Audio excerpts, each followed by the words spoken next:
Hey everybody, I just want to see why this is not... Okay, there we go.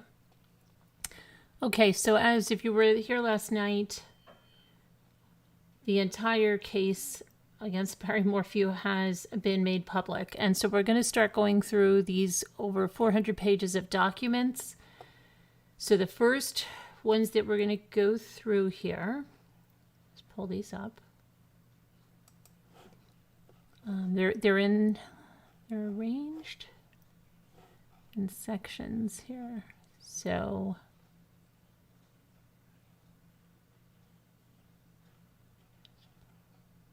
come on.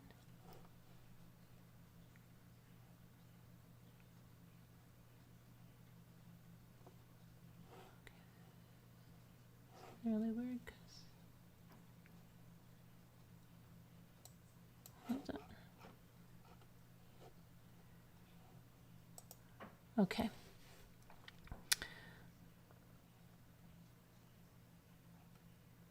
So the first are May of 2021 through June of 2021, then July 2021 through August 2021, then September 2021 through October 15th of 2021, and then October 15th of 2021 through November 5th of 2021. Okay, so we're going to start with May through June. I'm going to pull these up over here. Okay, and we're just going to get started. Let's make sure, yeah, I have something to drink, and make sure everybody can hear. Mary Beth, Carolina Girl, Anna, Shay, Wendy, Isabel, Whisper to Me, Kathy B, Tammy McD, there it rhymes, Kelly, Bobby Kennedy, Callie, Michael, Chrissy, Wendy, Annie B, Ruby Ann, Katrina, Betsy's Barn, Mimi F, Terry, hey there Terry, Penny Sue, Linda Roning, hi Cassie, Casey Rex. I've got everybody. So I'm going to just get started here because, hi Rough and Ready, there's a lot to go through. I don't know how much we'll get through. I never thought we'd get through that arrest warrant, but let's see what's happening here. Okay, I'm not going to read this all every time. This is the people of the state of Colorado versus defendant Barry Lee Morphew. And this is regarding the arrest warrant. The arrest warrant affidavit filed with this motion and order involves an active investigation of a missing person namely Suzanne Morphew. Let me make sure my mic goes over here. The investigation is ongoing. The people are extremely concerned that if this arrest warrant is made public, the suspect may flee the jurisdiction, possibly even the United States. Upon information and belief, the suspect has liquidated his assets in Chaffee County and limited working at his business and his subcontracting job in this jurisdiction. Allegedly, Mr. Morphew has sold his house on Puma Path Drive and netted over $1 million. Mr. Morphew has recently purchased several newer vehicles. Undersigned has further received information that Mr. Morphew took his Bobcat to Indiana and has made noises about leaving to Arizona. The people respectfully request the court accept the application under seal and that the court order that the arrest warrant affidavit and return currently filed remain under seal until the defendant's first appearance before this honorable court or until further order of the court, provided that law enforcement personnel be permitted to serve such warrant upon the suspect. Respectfully submitted this 4th day of May. May the 4th be with you. Okay. So that's the first document. They want the arrest warrant to be sealed until Barry appears. Okay, and the next thing is that the arrest warrant affidavit and arrest warrant for Barry Lee Morphew, the court does hereby grant the motion this 4th day of May. The warrant and supporting documents shall remain under seal until the suspect makes his first appearance at advisement before the honorable court or until otherwise ordered by the court. Okay, the next one is a notice of invocation of all statutory case law and constitutional privileges. 1, Mr. Morphew, by and through counsel, hereby notifies the District Attorney's Office and/or all law enforcement agencies of its intent to specifically invoke the following privileges. A, all medical and psychiatric, including drug or alcohol treatment privileges afforded to the defendant under the Colorado and United States Constitutions and Section 1390-107 of the Colorado Revised Statutes as to all medical and or psychiatric treatment defendant has ever received.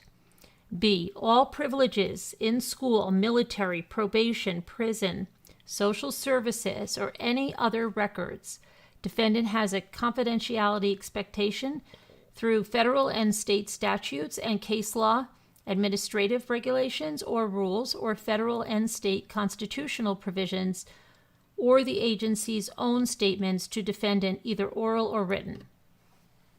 So they don't want to release any of that. Let's see. So notice of representation. And Mr. Morphew notifies the Office of the District Attorney and any other law enforcement personnel or their agents to A, obtain the consent of defendant's counsel before attempting to contact or interview the defendant, and B, give said counsel reasonable opportunity to be prior to any contact with the defendant. So anytime the prosecution wants to contact Barry, the defense counsel wants to be advised of that and have the opportunity to be there. 1, the Office of the State Public Defender hereby enters its appearance as counsel for Barry Lee Morphew via election based on his in custody status. 2, defendant invokes defendant's rights to counsel and right to remain silent under the 5th, 6th, and 14th Amendments of the Colorado and the United States Constitutions. Defendant does not wish to be interviewed, contacted, or questioned unless defendant's attorney is present. This includes crimes or circumstances which the state or law enforcement believe are unrelated to the crime for which the defendant is in custody. Defendant specifically requests that pursuant to said amendments that defendant's counsel make the determination as to any matters which impact his constitutional rights. 3, consent of opposing counsel is required by Disciplinary Rule 4.2 of the Code of Professional Responsibility. 4, defendant requests that this notice of representation be communicated to all agencies that the prosecution's Rules 16A, 3, and B, 4 of the Colorado Rules of Criminal Procedure Obligations extend to, and that those persons or agencies be directed by the prosecution to comply with the 5th, 6th, and 14th Amendments pertaining to the defendant. 5, defendant wishes to exercise both defendant's right to silence and against self-incrimination, and defendant's right to counsel under the federal and state constitutions. So, yeah, don't come near him without his counsel, and for any reason, even to question him for any crimes or anything that have nothing to do with what he's incarcerated for. So that's what that's about.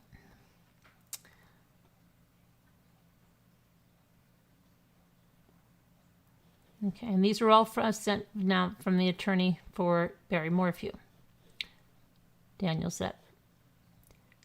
The Office of the Colorado State Public Defender hereby enters an appearance on behalf of Barry Lee Morphew, defendant. Mr. Morphew hereby requests a preliminary hearing pursuant to CRS 16.5.3011 and Rule 5A4 of the Colorado Rules of Criminal Procedure, as well as proof evident presumption great hearing pursuant to CRS 16.4.1013. Mr. Morphew is in custody and cannot post bond, as no bond is presently set, pursuant to Chief Justice Directive. The Office of the State Public Defender is automatically entering to represent Mr. Morphew. Further, no bond has yet been set, and it is anticipated that the prosecution will request that Mr. Morphew be held without bail during the pendency of these cases. Mr. Morphew has the right to a hearing at which the burden shall be upon the people to establish that the proof is evident or that the presumption is great. The court may combine in a single hearing the questions as to whether the proof is evident or the presumption great with the determination of the existence of probable cause to believe that the defendant committed the crime charged.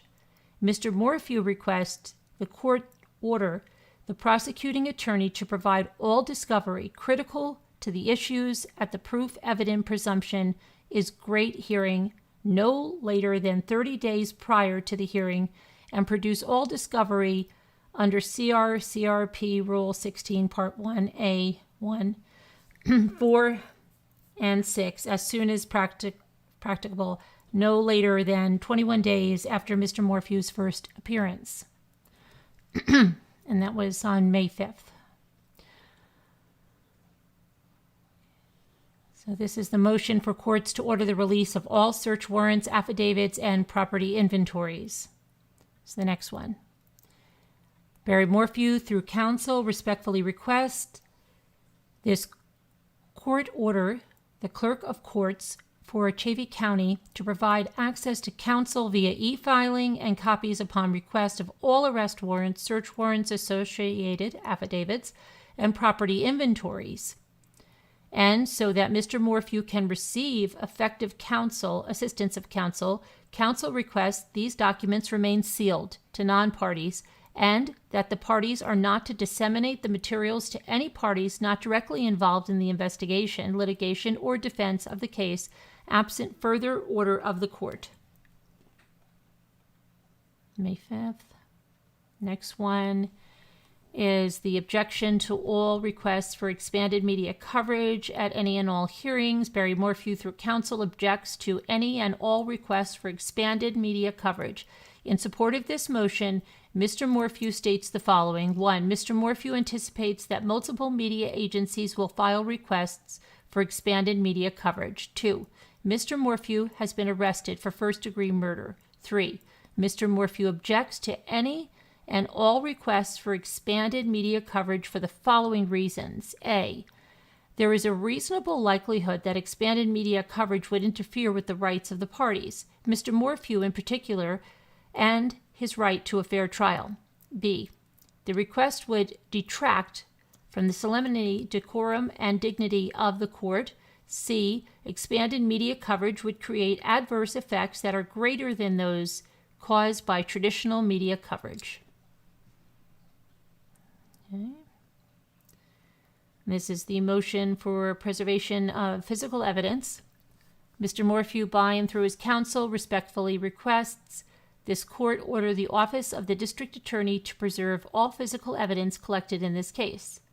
Additionally, Mr. Morphew specifically requests an order to preserve any remaining biological samples collected or obtained from any source.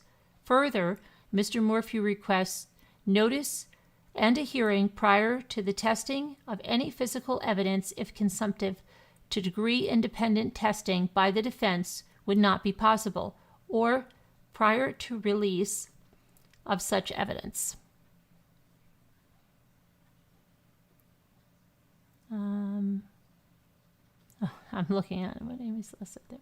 So that, again, was filed on the May 5th. Next one is regarding the request for expanded media coverage. Okay, so this is prepared by the court, this document. This matter comes before the court for consideration of numerous requests for expanded media coverage of the advisement scheduled for May 6, 2021. Having reviewed the requests, having heard from the parties, and after considering applicable authority, the court finds, concludes, and orders as follows. Standard for authorizing expanded media coverage. Chapter 38, Rule 3 of the Colorado Court Rules provide the standard for authorizing expanded media coverage. In determining whether expanded media coverage should be permitted, a judge shall consider the following factors. A. Whether there is a reasonable likelihood that expanded media coverage would interfere with the rights of the parties to a fair trial. B. Whether there is a reasonable likelihood that expanded media coverage would unduly detract from the solemnity, decorum, and dignity of the court. C. Whether expanded media coverage would create adverse effects which would be greater than those caused by traditional media coverage. Discussion analysis. Having considered the above listed 3 factors, the court finds that expanded media coverage should be permitted with reasonable restrictions consistent with Chapter 38, Rule 3 of the Colorado Court Rules. Specifically, the court concludes that expanded media coverage will not interfere with the rights of the parties to a fair trial. The disappearance of Suzanne Morphew, the subsequent investigation, and the recent arrest of the defendant have already garnered significant media attention in Chaffee County, in Colorado, and nationwide. Allowing the defendant's advisement to be filmed will not, in court's view, significantly increase the media's or the public's awareness of or attention to this case. The court concludes that expanded media coverage will not unduly detract from the solemnity, decorum, or dignity of the court. See restrictions on expanded media coverage below. The court concludes that expanded media coverage will not create adverse effects which would be greater than those caused by traditional media coverage. Again, there will be significant limitations set on the single camera that will be allowed in the courtroom, 1 camera. Finally, the court is mindful that the inception of the case coincides with the ongoing COVID-19 pandemic, and due to local public health orders, social distancing of at least 6 feet for those who do not live together must be enforced in the courtroom. This severely limits the number of people who can attend and remain in the courtroom. The gallery is limited to 8 individuals, if not from the same household. The court will give priority to seating members of the Morphew family and members of the defense prosecution teams. It is quite possible that only a very few members of the general public will be allowed in the courtroom to observe the proceedings in person, although the proceedings will be broadcast via WebEx. Because public in-person attendance of the advisement will be severely limited, the court further concludes that expanded media coverage of the proceedings is appropriate. The court has been made aware that the Morphew children are likely to attend and make a statement at the hearing. The court does not want images of the Morphew children, one of whom is a minor, to be recorded or broadcast, nor does the court believe that there is a viable, recognizable reason to allow recording of their images. Okay. Expanded media coverage restrictions. Expanded media coverage shall be conducted only under the following conditions. The court maintains final approval of all arrangements. 1. Video. The court has accepted the expanded media request of KUSA simply because the court received that request before all others. So that shows you to be the early bird. KUSA shall be given access to the courtroom prior to the hearing to set up their equipment with the direction of the court and input from the parties if they so desire. KUSA shall be responsible for pooling pursuant to the arrangements outlined below.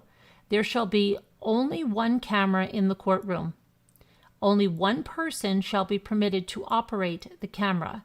The camera operator may use a tripod, but shall not change location while the court is in session. If the Morphew children attend the hearing and speak at the hearing, the camera must be turned off, capped, or moved in a manner that will not allow images of the Morphew children to be recorded. 2. Audio. No audio recording of any kind shall be permitted at any time in the courtroom. 3.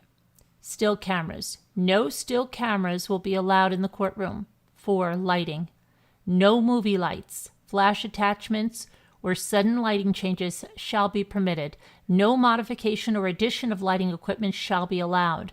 5. Operating signals. No visible or audible light or signal tally light shall be used on any equipment. 6. Zoom photography. There shall be no zoom or close-up photography or videography of any bench conferences or conferences between the defendant and his counsel. 7. Pooling arrangements KUSA shall be solely responsible for arranging an open and impartial distribution scheme with a distribution point located outside the courthouse. If no agreement can be reached on either of these matters, there shall be no expanded media coverage.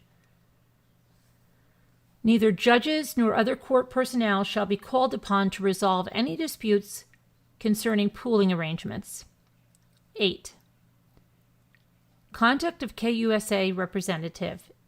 Equipment employed to provide expanded media coverage shall be positioned and operated so as to minimize any distraction. Identifying marks, call letters, logos, symbols, and legends shall be concealed on all equipment.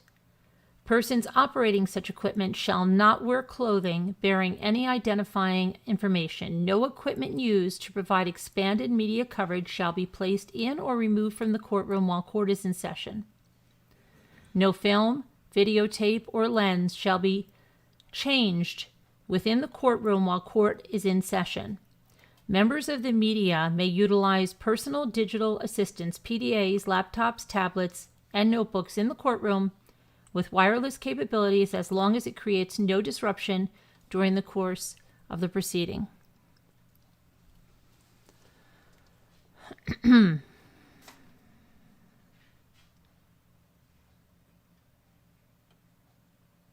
Okay, the next is regarding public release of arrest affidavit.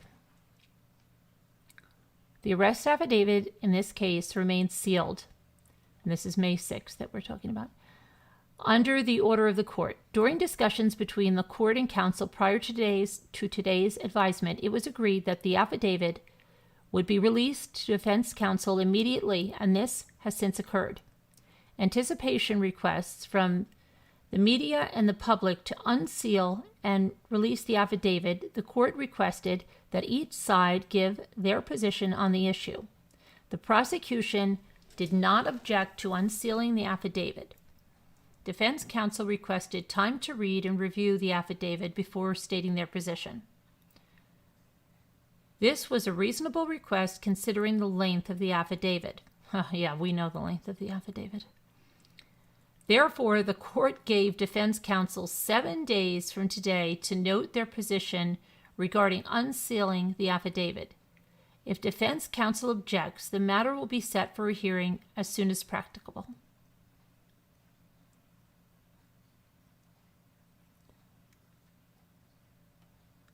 And this is full name, Barry Morphew, birthday 10/17/67, height 5'10", weight 190, blonde hair, blue eyes. Okay. So this is a mandatory protection order.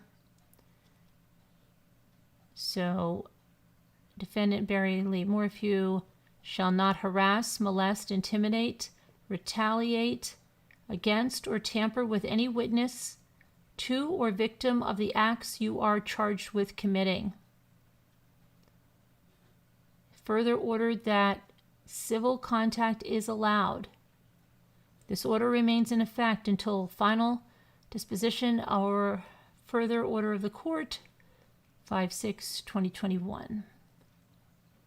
Important information about the protection orders. This order is in effect until the disposition of this action, or in the case of an appeal, until the disposition of the appeal. Okay, so notice to the defendant: a knowing violation of this order subjects to fines of $5,000 and up to 18 months in jail. A violation will also constitute contempt of court. Okay, so this is just standard. You shall use every reasonable means to enforce this protection order. This is for law enforcement officers. So yeah, this is just standard. It's nothing that's just for Barry.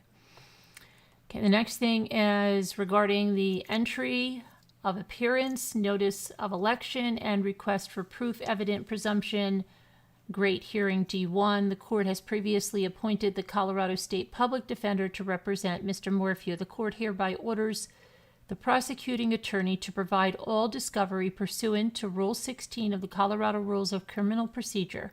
Specific issues regarding discovery may be raised by motion. The court orders the prosecution to produce all discovery under CRCRP Rule 16, Part 1A, 1, 1, 4, and 6, as soon as practicable, but no later than 21 days after Mr. Morphew's first appearance, at the time of or following the filing of charges, as discussed on the record. The setting of the proof evident presumption great hearing will be discussed at the hearing set for May 27, 2021 at 4 p.m.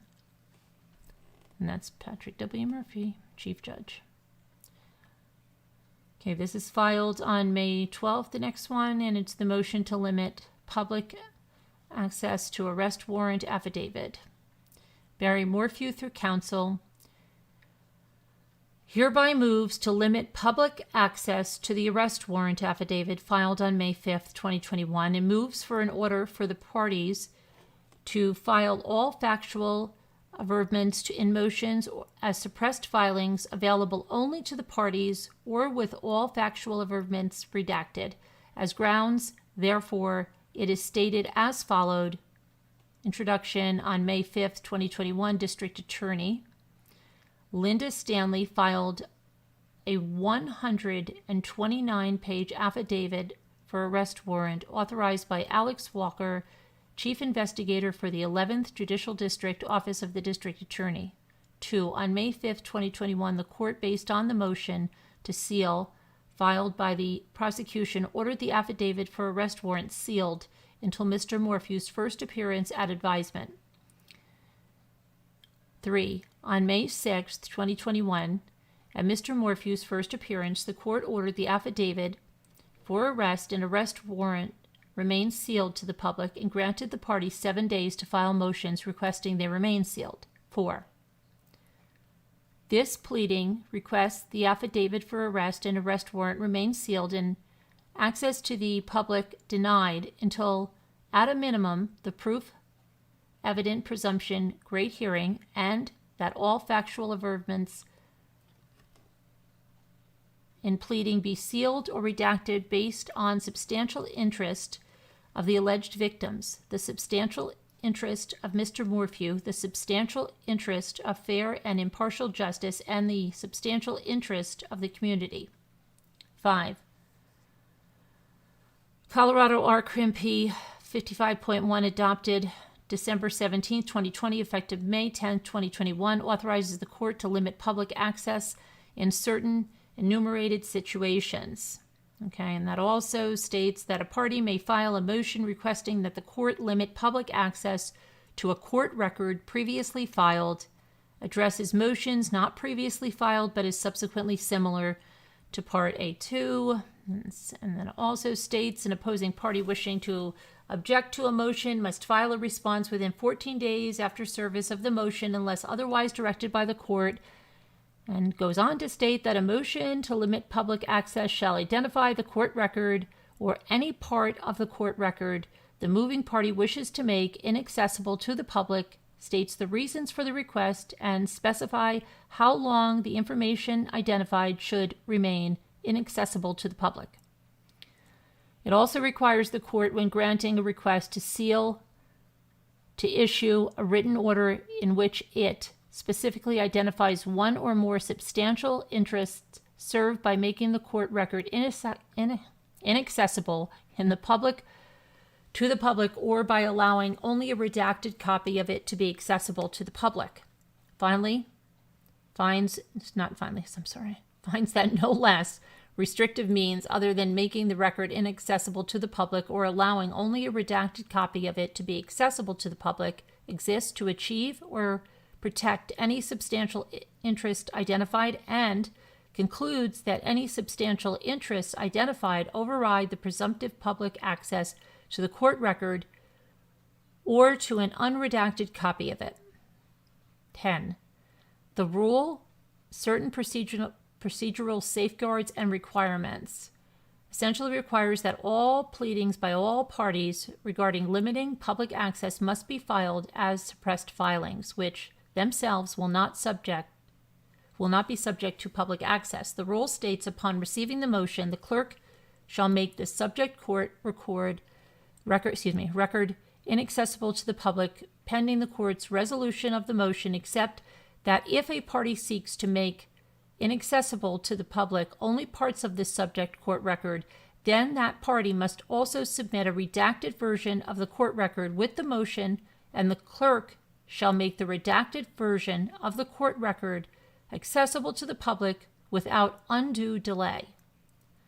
The clerk shall also make the motion and the response inaccessible to the public pending the court's resolution of the motion, except that, in its discretion, the court may order the motion and the response or redacted versions of the motion and the response be accessible to the public during that time frame. 2. Substantial interest justifying the request to seal the affidavit for arrest warrant. The unusual and inflammatory nature of the arrest warrant. The arrest affidavit is unlike any other arrest affidavit counsel has ever reviewed. Well, that is true, isn't it? The arrest affidavit is 149 pages long. We know that because we read every bit of it. It is written in an argumentative style. It is filled with irrelevant and salacious information. It sure is. It is filled with inadmissible hearsay, opinions, and gossip. It is nothing more than an attempt to engage in prosecution through outright character assassination and by heightening public condemnation of Mr. Morphew. It reads more like an article written for a tabloid intended to attract the attention of the media and to convict based on inadmissible evidence, character assassination, rumors, and heightened public condemnation. The affidavit is inconsistent with a sworn statement of facts as required by Criminal P 4A2. Some of the lowlights of the affidavit include the following. A. Barry's statements about the actions on the days before and after Suzanne's disappearance have been proven to be false and misleading by this investigation. This is a conclusion rather than a fact, which neither the prosecution nor a prosecution witness would be allowed to utter at trial. B. Suzanne's bicycle and helmet were recovered close to the Morphew residence, discarded before Barry left town in the early morning hours of May 10, 2020. C. Explicit recitations concerning the alleged victim's sexual affair with a man in Michigan. D. Barry was shown the photos of nude women and sexual encounter during sites recovered from his cell phone. He said he never had a dating website, and the images and websites recovered must have been from pop-up ads when he was viewing pornography. Agents agreed such images and dating sites could have come from Barry viewing porn on his phone. E. From December 2020 through April 2021, numerous Salida residents have reported that Dark is in a relationship with Barry. Drake. This relationship is reported to date back to July 2020 through investigators, though investigators have not confirmed that. F. The affidavit contains details of statements made by Mr. Morphew to law enforcement on 1/27/2021, 1/28/2021, 2/28/2021, 3/1/2021, 3/5/2021, 3/10/2021, 4/5/2021, and 4/22/2021. These statements were all obtained after law enforcement was aware that Mr. Morphew was represented by counsel. The affidavit includes an incredible amount of information which has no relevancy to the case, which is pure, inadmissible character assassination and will likely prejudice any and all potential jurors who review the affidavit. For example, a complaint that Mr. Morphew sold his business in 2018 before he moved to Colorado and the purchaser thought he had been fooled by Mr. Morphew into a bad business deal. Wimmer told Kyle to be careful because he had seen a lot of Barry's deals go south. Kyle said his friend became defensive. Wimmer told them, "You are dealing with the devil." When Wimmer learned Suzanne was missing, he Googled Barry and read all that was going on with her disappearance. Wimmer was intrigued by it and saw the Tyson Draper video. Also, Wimmer watched it. He concluded Barry is guilty for sure. After Wimmer watched it, he concluded Barry is guilty for sure. Wimmer said that Barry thinks he is a really good liar, and he is not. Barry is the kind of person that will just stand there and tell you something you damn well know is not true. Wimmer would often just listen and not contradict because he just did not want to conflict with Barry. Wimmer sent Barry a series of texts on September 23, 2020, accusing Barry of killing Suzanne and telling Barry he would rot in hell. The affidavit contains the word guilty 14 times. The word innocent is never used once. The affidavit contains speculative guesses by witnesses numerous times. The affidavit actually discusses evidence identified as rumors. The affidavit includes the height, weight, and dates of birth of Mr. Morphew's minor daughters and his 21-year-old daughter, even though their physical description has nothing to do with the case. Release of this information would be a violation. Upon request of a victim, all correctional officials shall keep confidential the addresses, telephone number, place of employment, or other personal information of such victim or members of such victim's immediate family.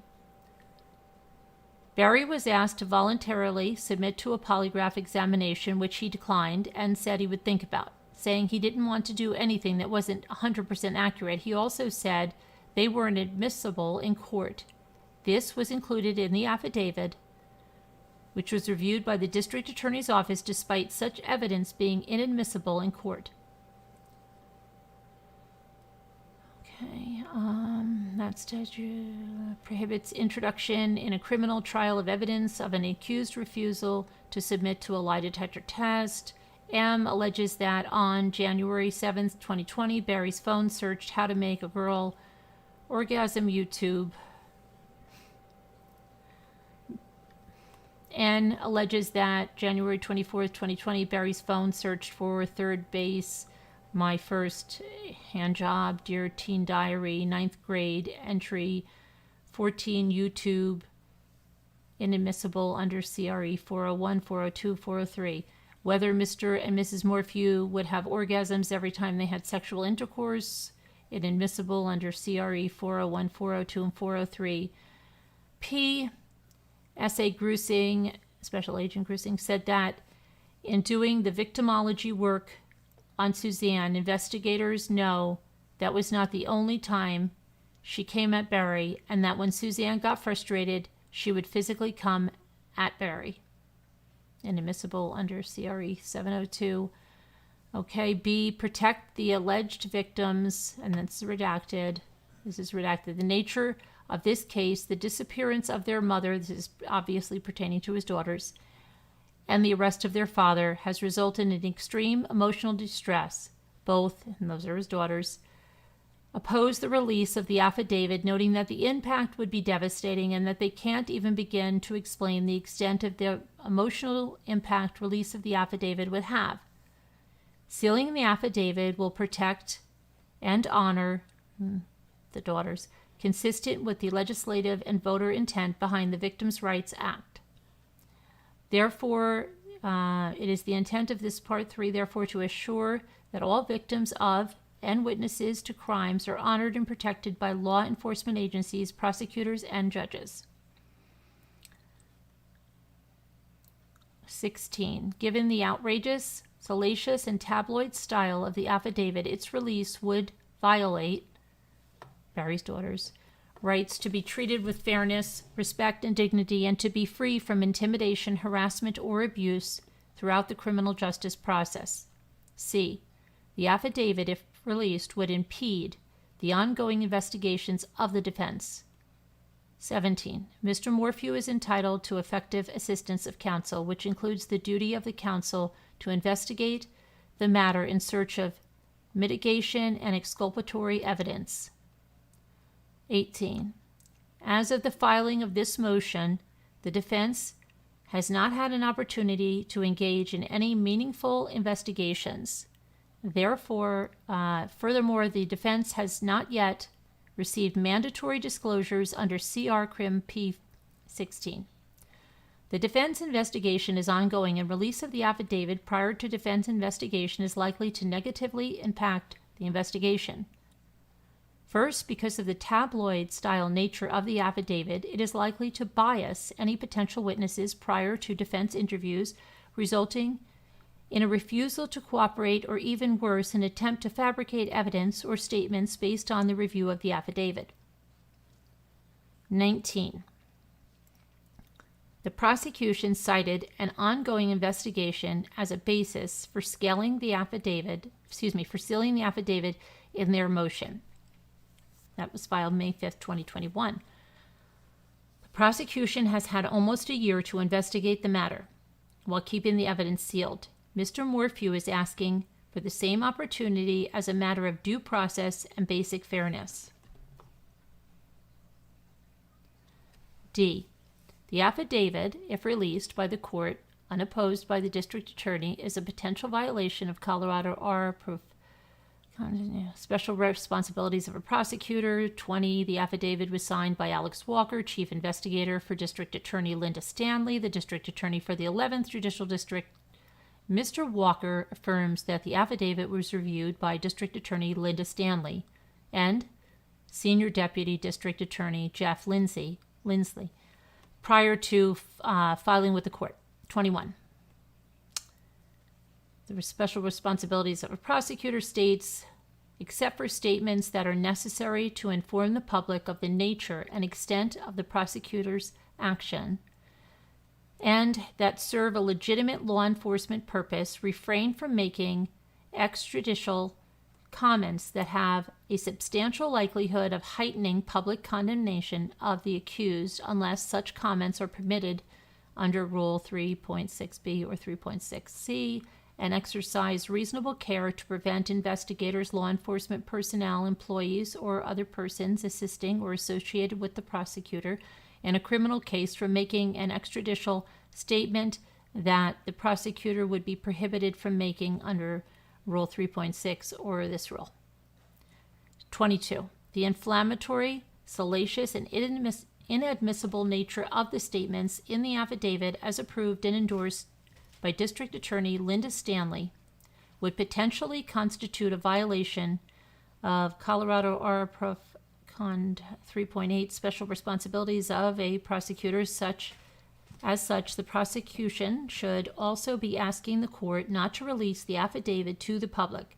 Such a release would be providing extrajudicial comments that would have a substantial likelihood of heightening public condemnation of Mr. Morphew, which is the clear intent of the affidavit.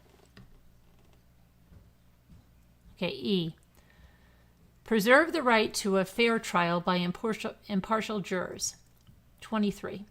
The Sixth Amendment in the United States Constitution and the Colorado Constitution guarantee the rights of a person accused of a crime to have his or her case heard by an impartial jury, by independent people from the surrounding community who are willing to decide the case based only on the evidence.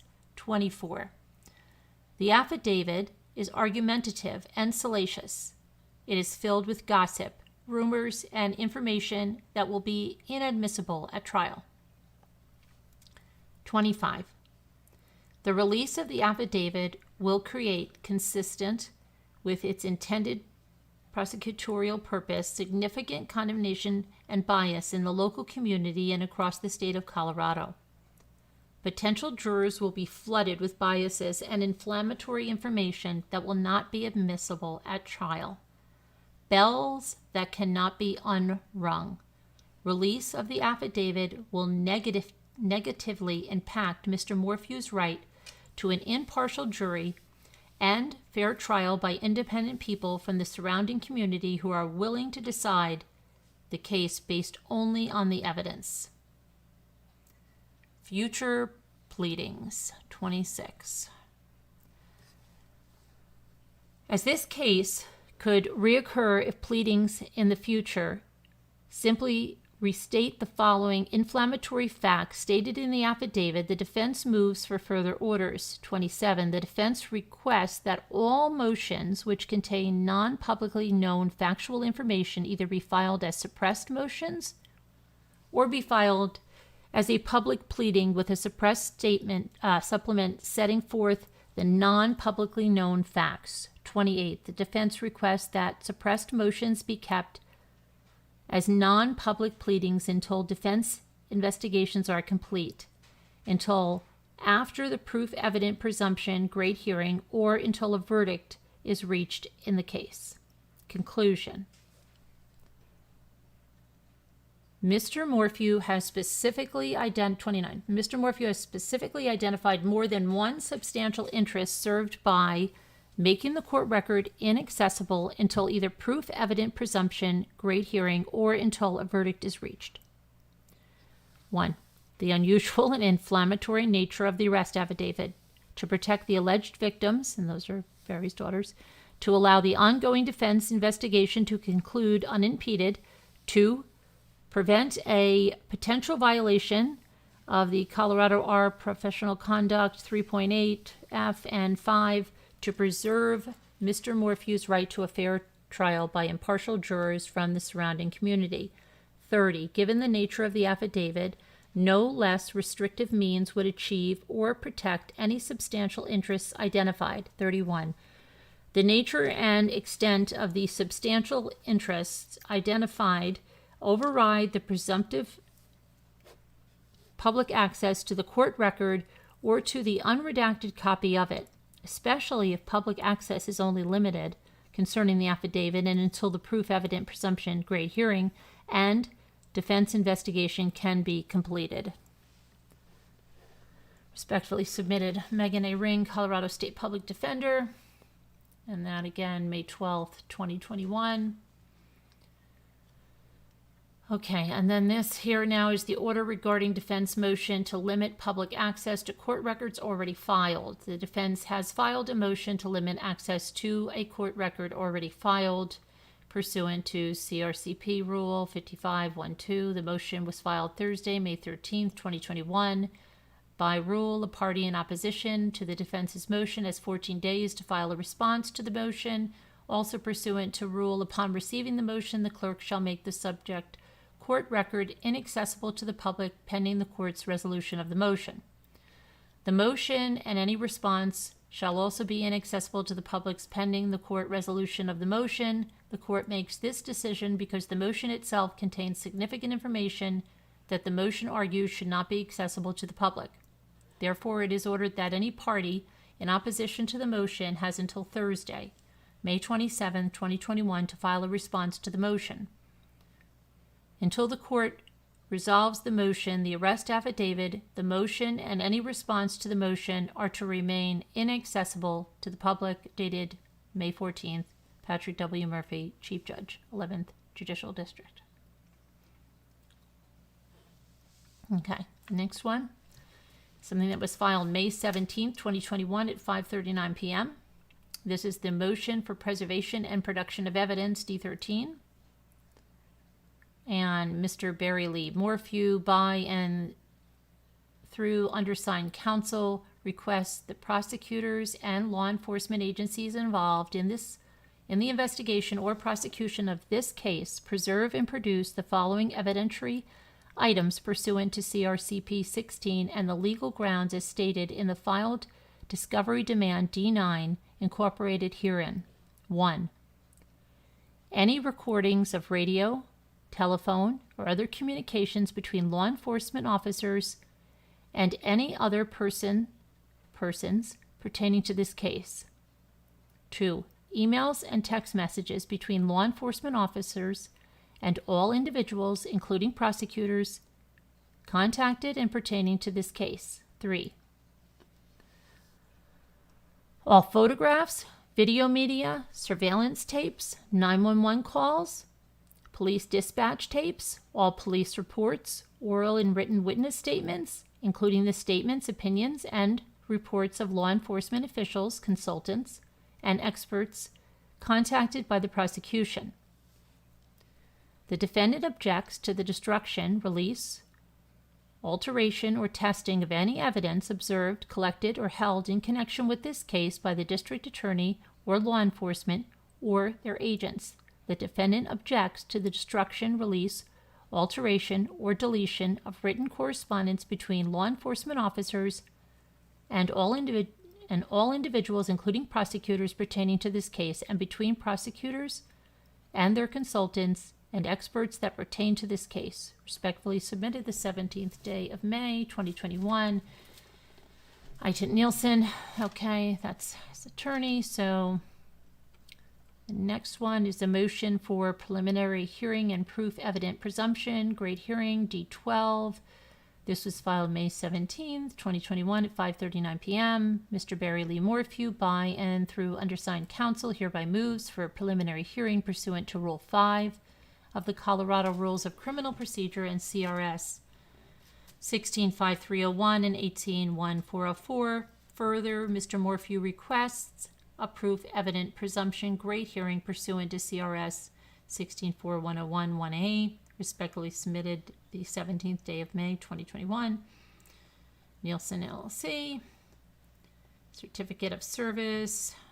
Okay, so I hereby certify that on the 17th day of May, a true and correct copy of the foregoing motion for preliminary hearing and proof evident presumption great hearing D12 was served via CCE as follows: to Mr. Jeff Lindsay, the 11th Judicial District Attorney's Office.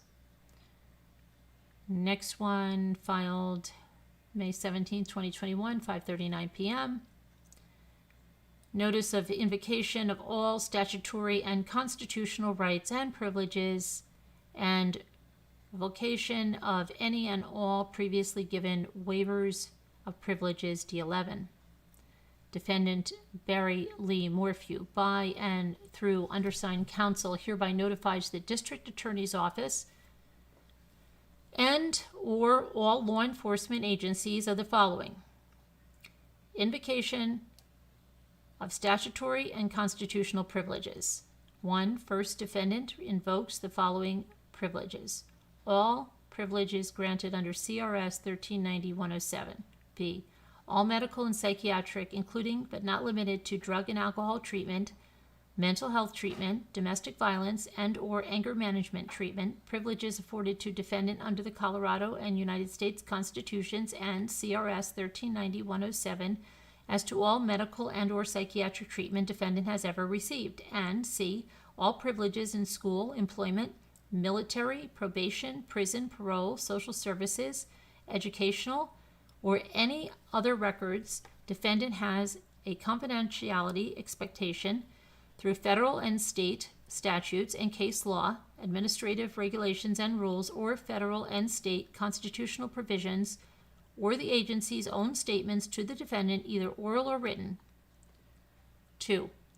Defendant requests that this court specifically order that no member of the Office of the District Attorney, law enforcement, or any person or agency specified in Rule 16, Part 1A3 of the Colorado Rules of Criminal Procedure, or their respective agents, attempt to obtain confidential information pertaining to the defendant.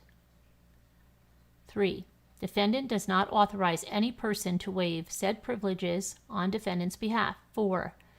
Second, defendant hereby exercises his right to silence, right against self-incrimination, and his right to counsel under the federal and state constitutions. 5. The defendant does not wish to be interviewed, contacted, or questioned unless his attorney is present. The defendant wishes all of his contacts with state agents to take place through his legal counsel. 6.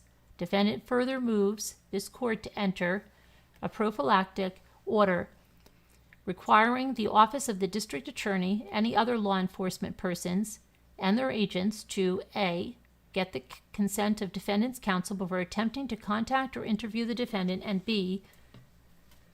Give said counsel reasonable opportunity to be present prior to any contact with the defendant. 7. Notification and consent of opposing counsel is required by the Colorado Rules of Professional Conduct, Rule 4.2. 2.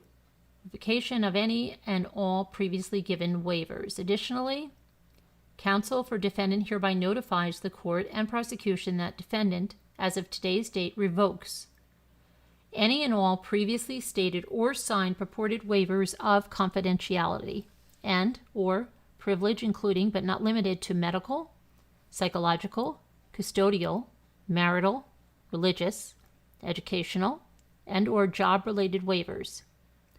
Defendant does not consent to release of any records to the prosecution, law enforcement, or any agents acting on behalf of the prosecution or law enforcement. 9. Defendant further revokes any and all previously stated or signed purported waivers of his constitutional right to silence, right against self-incrimination, and right to counsel. Mr. Morphew files this motion and makes all other motions and objections in this case, whether or not specifically noted at the time of making the motion or objection, on the following grounds and authorities: the Due Process Clause, the right to a fair trial by an impartial jury, the rights to counsel, equal protection, confrontation, and compulsory process, the rights to remain silent and to appeal, and the right to be free from cruel and unusual punishment pursuant to the federal and Colorado constitutions generally and specifically the 1st, 4th, 5th, 6th, 8th, 9th, 10th, and 14th Amendments to the United States Constitutions and Article 2, Sections 3, 6, 7, 10, 11, 16, 18, 20, 23, 25, and 28 of the Colorado Constitution. Respectfully submitted the 17th day of May, 2021 by the Defense Counsel. Okay, and certificate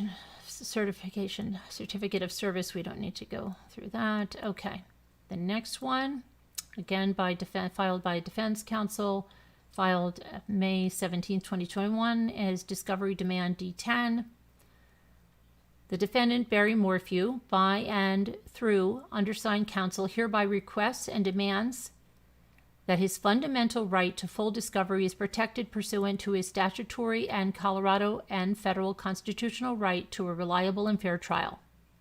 Defendant also files this motion to ensure absolute fairness and integrity prior to and during trial, whereby defendant makes the following specific demands. 1. General discovery request. Defendant requests this court to order the discovery, preservation, and immediate production of the following materials. A. Police handwritten or typed or dictated notes and tapes of any and all contacts and statements of all people contacted or interviewed regarding this case, and all police handwritten or typed or dictated and tapes of all police activities, commentary, and statements regarding this case. B. The tapes of dictations police investigators dictate from their notes that are or are not transcribed into police reports. C. All records, experiments, 911 tapes, dispatch tapes, and all other audio tapes and or videotapes and or other media of recordings. D. Duplicates of all photographs, videotapes, and or audio tapes. 2. These materials should be preserved and made available to defense counsel pursuant to Criminal P 16(1)(a) and C. 3. The discovery is required by the 5th, 6th, and 14th Amendment. Okay. This information and material is exculpatory material and relevant. 4. The preservation and production of requested items are material to the preparation of the defense in this case and is reasonable. 5, 6, 8, 9th, 10th, and 14th Amendments to the U.S. Constitution. 2. Discovery demand for witness impeachment material. 1. Disclosure of the prior convictions and adjudications of the witnesses the prosecution will call, adjudications that, I totally butchered that, and adjudications of the witnesses the prosecution will call. 2. Evidence that a prosecution witness has a motive or bias because he or she has entered into an agreement with the prosecution, received leniency from the state, or has outstanding litigation or cases with a prosecutorial agency, including juvenile cases or parole or probation proceedings. 3. Evidence of misdemeanor convictions of a prosecution witness that are probative of untruthfulness or dishonesty, and examination of witness concerning his prior conviction for the misdemeanor offense of making a false police report is permissible. Cross-examination of a witness. 4. Any deferred judgment and sentence plea entered into by any witness that is not yet finished at the time the witness has made statements or appeared at a court proceeding. 5. Any grants of immunity to prosecution witnesses. Due process is violated where the prosecution fails to disclose the grant of immunity to a prosecution witness. 6. Any payments made to a prosecution witness for services to the police or prosecutorial authority. 7. Any evidence or records that relate to the untruthful reputation of the prosecution witnesses or evidence of specific instances of untruthfulness of the witness. 8. Information concerning alternative suspects considered by the police or prosecution. State violated due process by failing to disclose lists of other suspects because a released suspect resembled the accused and matched the... Okay, that's under that statute they're talking about. So they have to give the information concerning any alternate suspects that are considered. 9. Any other evidence relevant to the motive, bias, or interests of the witness. Okay. 10. If the witness has waived confidentiality, any and all records and information concerning the prior psychiatric or psychological treatment, evaluation, or hospitalization of all prosecution witnesses, since evidence of the mental condition of the witness is admissible as bearing on the credibility of the witness. 11. Any and all information concerning drug and alcohol use, evaluation, or treatment of prosecution witnesses, since the use or abuse of alcohol or drugs could have impaired the prosecution witness's ability to perceive or recollect. 12. Materials in possession of all law enforcement agencies that have participated in the investigation or provided reports concerning the case which are constructively in the possession or control of the prosecuting attorney. Okay. Let's see. 3. Discovery demand for investigators' notes. The handwritten and or typewritten notes of investigators and victims' witness advocates must be preserved and disclosed to the defense if they contain the substance of recitals of oral statements made by witnesses. 2. Because the witnesses' versions of events are all told differently to each party involved, anything that is stated regarding the alleged incident is potential impeachment. 3. It is improper for the prosecution to attempt to circumvent its obligations by deliberately avoiding taking notes or reducing statements to writing. 4.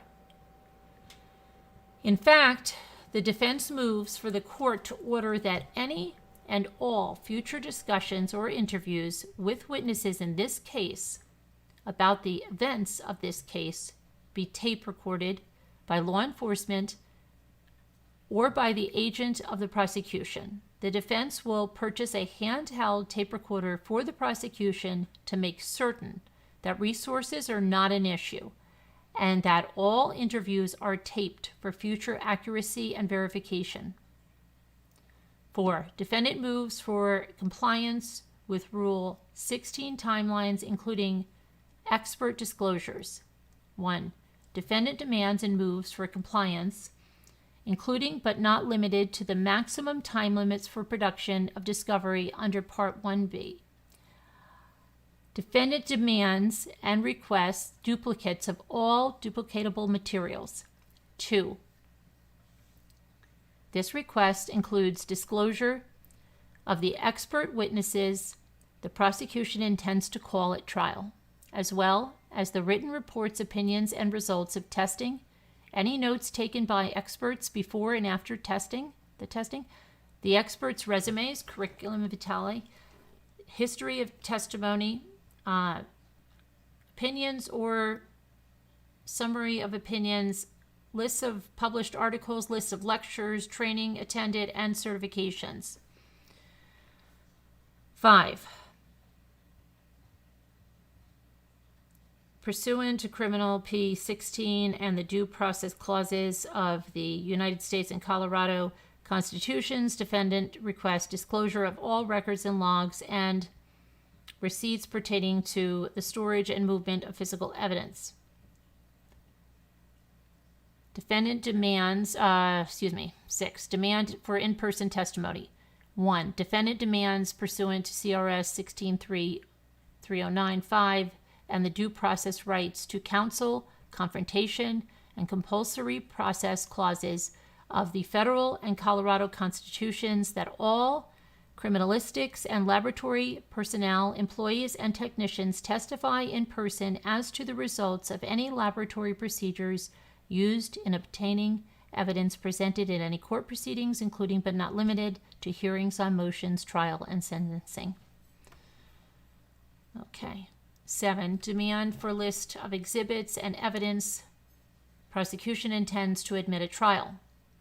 Defendant demands and moves for this court to order the state to produce and allow him to examine all exhibits and evidence that the state has possession or control of, which it intends to present at trial, and for the state to prepare and submit a listing of its exhibits and evidence as soon as possible, but no later than 45 days before trial, for the following reasons. 1. Criminal P-16 requires that the state provide to the accused all tangible objects held as evidence in connection with the case. This must be done as soon as practicable, but no later than 20 days after the first appearance. 2. Although the rule is mandatory in its terms, in order to comply with its obligations and to facilitate the process of the trial, and in order to enable defendant to prepare for trial and to avoid surprise, the state should be ordered to perform the task set forth above by requiring the state to provide a listing of exhibits that it intends to present as evidence. The court will expedite the trial process and will enable the defendant to avoid wasted time and resources. 3. This demand in motion necessarily includes any charts, graphs, photos, and any other tangible physical objects the state may use as evidence at trial, or which is being held as evidence. 4. The demand and motion specifically includes the photographs that the state or its agents, the various police forces involved in this case, possess. It is imperative that the defendant immediately be provided with copies of these photographs. 8.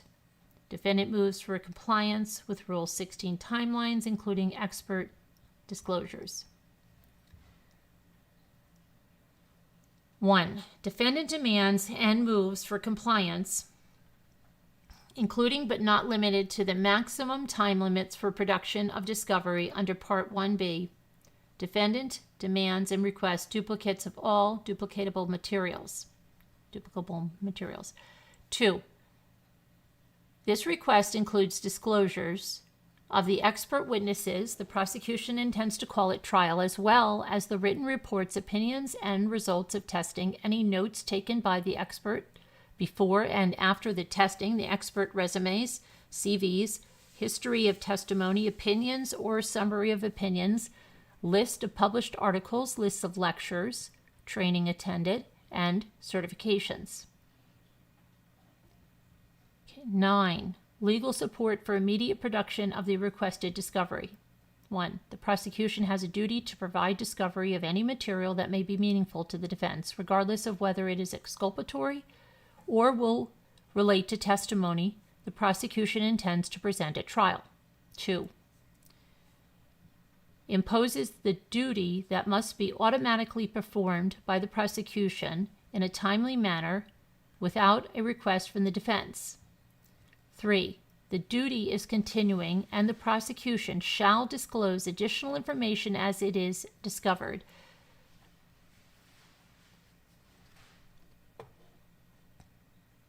Four, it does not matter that the information may or may not be material today.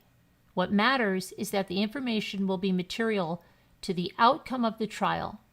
Then the prosecutor must disclose that evidence in advance of the next critical state of the proceeding, whether the evidence would particularly affect that hearing or not. 5. In this case, the use of discovery material for a defendant's impeachment purposes. At the preliminary hearing, arraignment, motions, plea bargaining, position, and trial implicates the due process and confrontation rights of the accused. 6. It is not the role or function of the prosecution to determine what information obtained during the course of the interview with a witness is useful to the defense.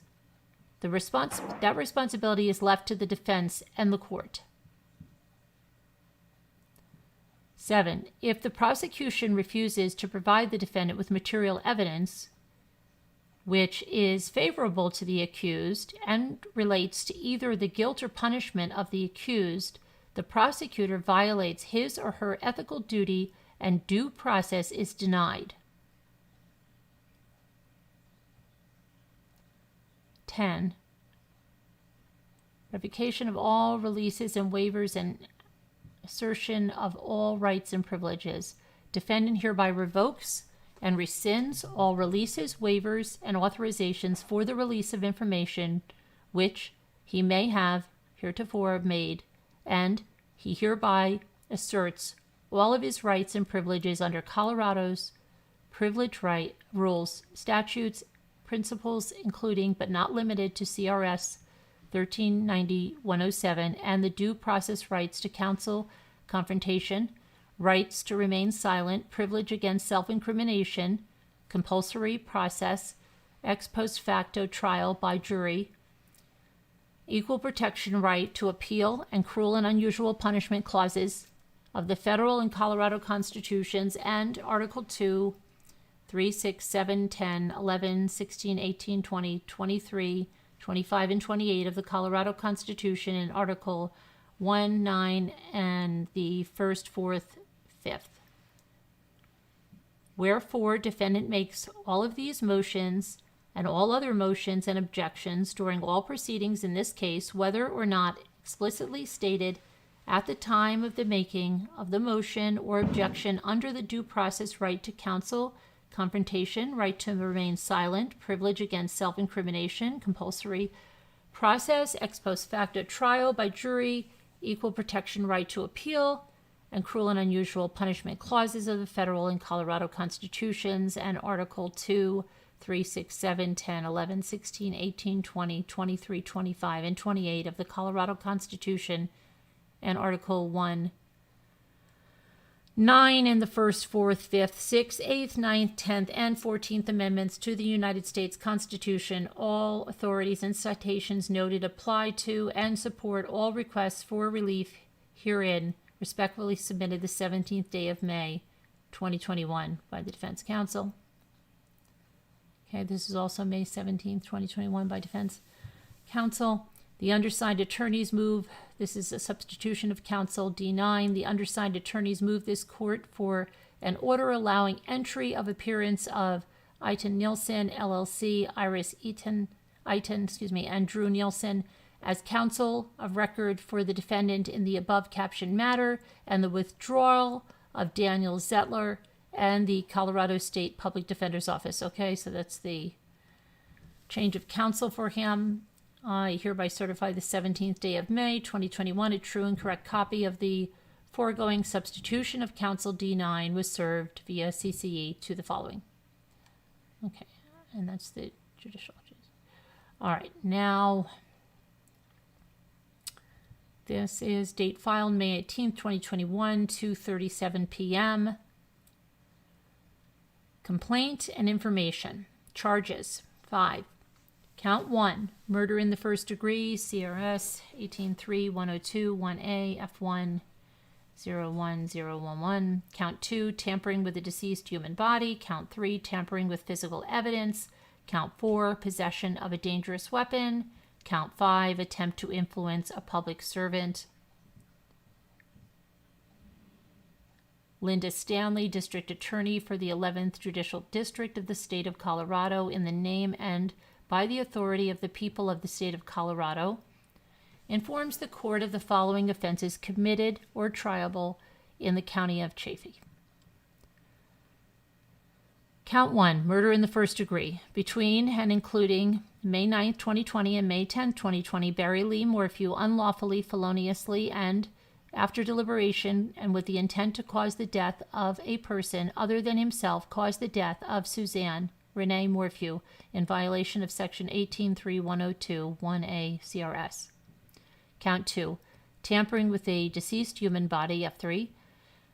Between and including May 9th, 2020 and May 10th, 2020, Barry Lee Morphew, believing that an official proceeding was pending, in progress, or about to be instituted, and acting without legal right or authority, unlawfully and feloniously, willfully destroyed, mutilated, concealed, removed, or altered a human body, part of a human body, or human remains with the intent to impair its or their appearance or availability in the official proceedings in violation of Section 18.8.610.5 CRS.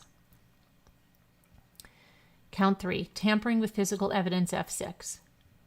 Between and including May 9th, 2020 and March 4th, 2021, Barry Lee Morphew, believing that an official proceeding was pending or about to be instituted and acting without legal right or authority, unlawfully and feloniously, destroyed, mutilated, concealed, removed, or altered physical evidence with intent to impair its verity or availability in the pending or prospective official proceeding in violation of Section 18.8.610.1A CRS. Count 4, possession of a dangerous weapon, F5. Between and including May 9th, 2020 and March 4th, 2021, Barry Lee Morphew unlawfully, feloniously, and knowingly possessed a dangerous weapon, namely short rifle, in violation of Sections 18.12.102.3 CRS. Count 5, attempt to influence a public servant, F4.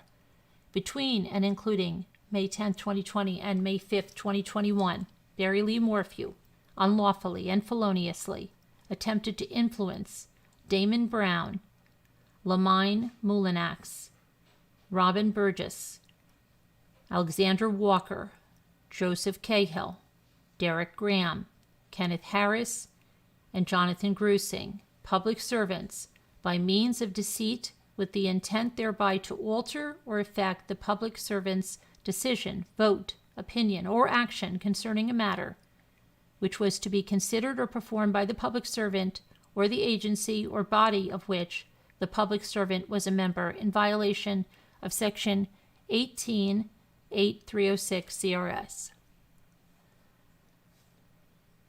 All offenses against the peace and dignity of the people of the State of Colorado, Linda Stanley, District Attorney.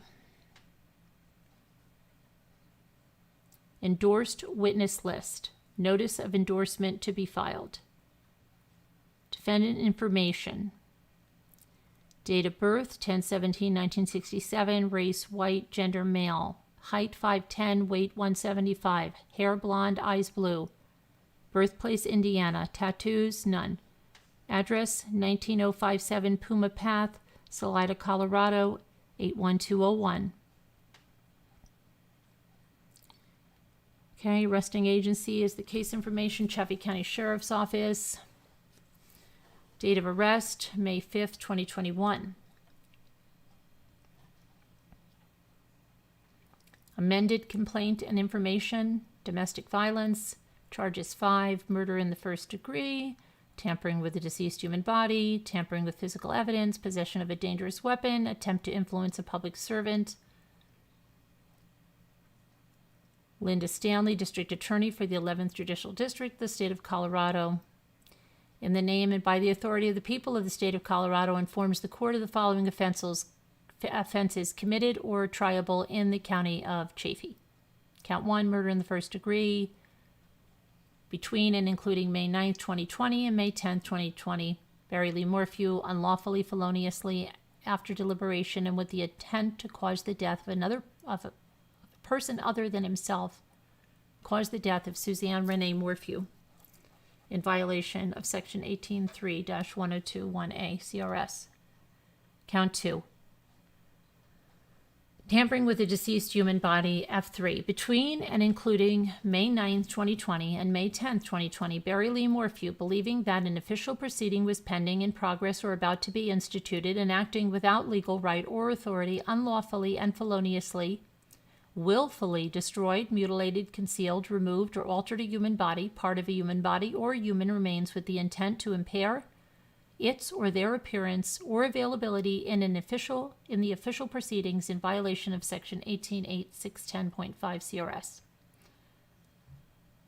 Count 3, tampering with physical evidence. Between and including May 9th, 2020 and March 4th of 2021, Barry Lee Morphew, believing that an official proceeding was pending or about to be instituted and acting without legal right or authority, unlawfully and feloniously destroyed, mutilated, concealed, removed, or altered physical evidence with intent to impair its verity or availability in the pending or prospective official proceeding in violation of Section 18-8-610(1A) 6RS.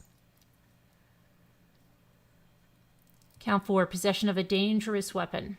Between and including May 9th, 2020 and March 4th, 2021, Barry Lee Morphew unlawfully, feloniously, and knowingly possessed a dangerous weapon, namely a short rifle, in violation of Section 1812-102(3) CRS. Count 5, attempt to influence a public servant.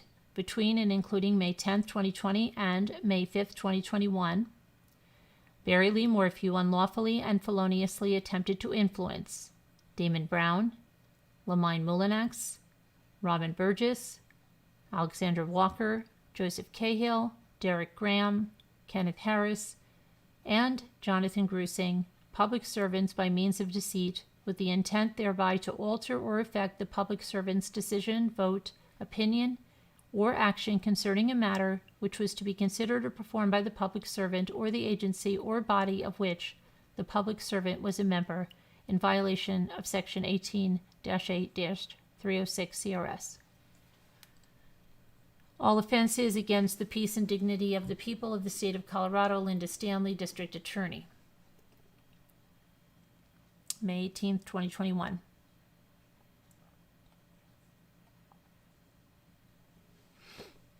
Okay, so let me see here now.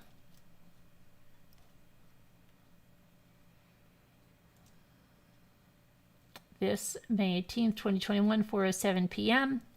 Linda Stanley, District Attorney, this is a motion to amend, and for the 11th Judicial District, State of Colorado, hereby requests that the complaint and information in this case be amended. As grounds for this motion, the District Attorney states as follows. 1. To include domestic violence. Respectfully submitted the 18th day of May, 2021. I certify that on the 18th day of May, a true and correct copy. Okay, we know that drill. May 18th, 2021, 4:45 p.m. Motion for in-person appearance at advisement hearing on May 27th, 2021. Mr. Barry Lee Morphew, by and through undersigned counsel, moves for an in-person appearance at the advisement hearing on May 27, 2021, and in support states the following. 1. Mr. Morphew was arrested on May 5th, 2021. 2. Undersigned counsel filed their entry of appearance on May 17th, 2021. 3. This matter is set for a virtual advisement on May 27, 2021 at 4 p.m. 4. Undersigned counsel requests that the advisement be heard in person on May 27, 2021 at 4 p.m.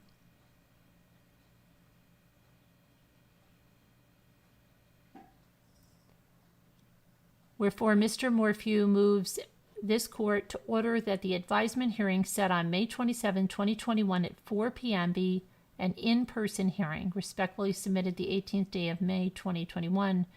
That's by defense counsel. Okay. And this is an order based upon the motion to amend. It is ordered that said amended complaint and information be substituted for the original in this above case. Granted by the court. And granted by the court, this is the order regarding the motion for the in-person appearance at the advisement hearing on May 27, 2021. And that was granted by the court, this matter having come before the court on Mr. Morphew's motion for in-person appearance at advisement hearing on May 27, 2021, T14, and being fully advised in the premises, the court hereby orders granted. And let's see here. This is the motion to adopt the previously filed motion to limit public access and motion to limit pretrial publicity.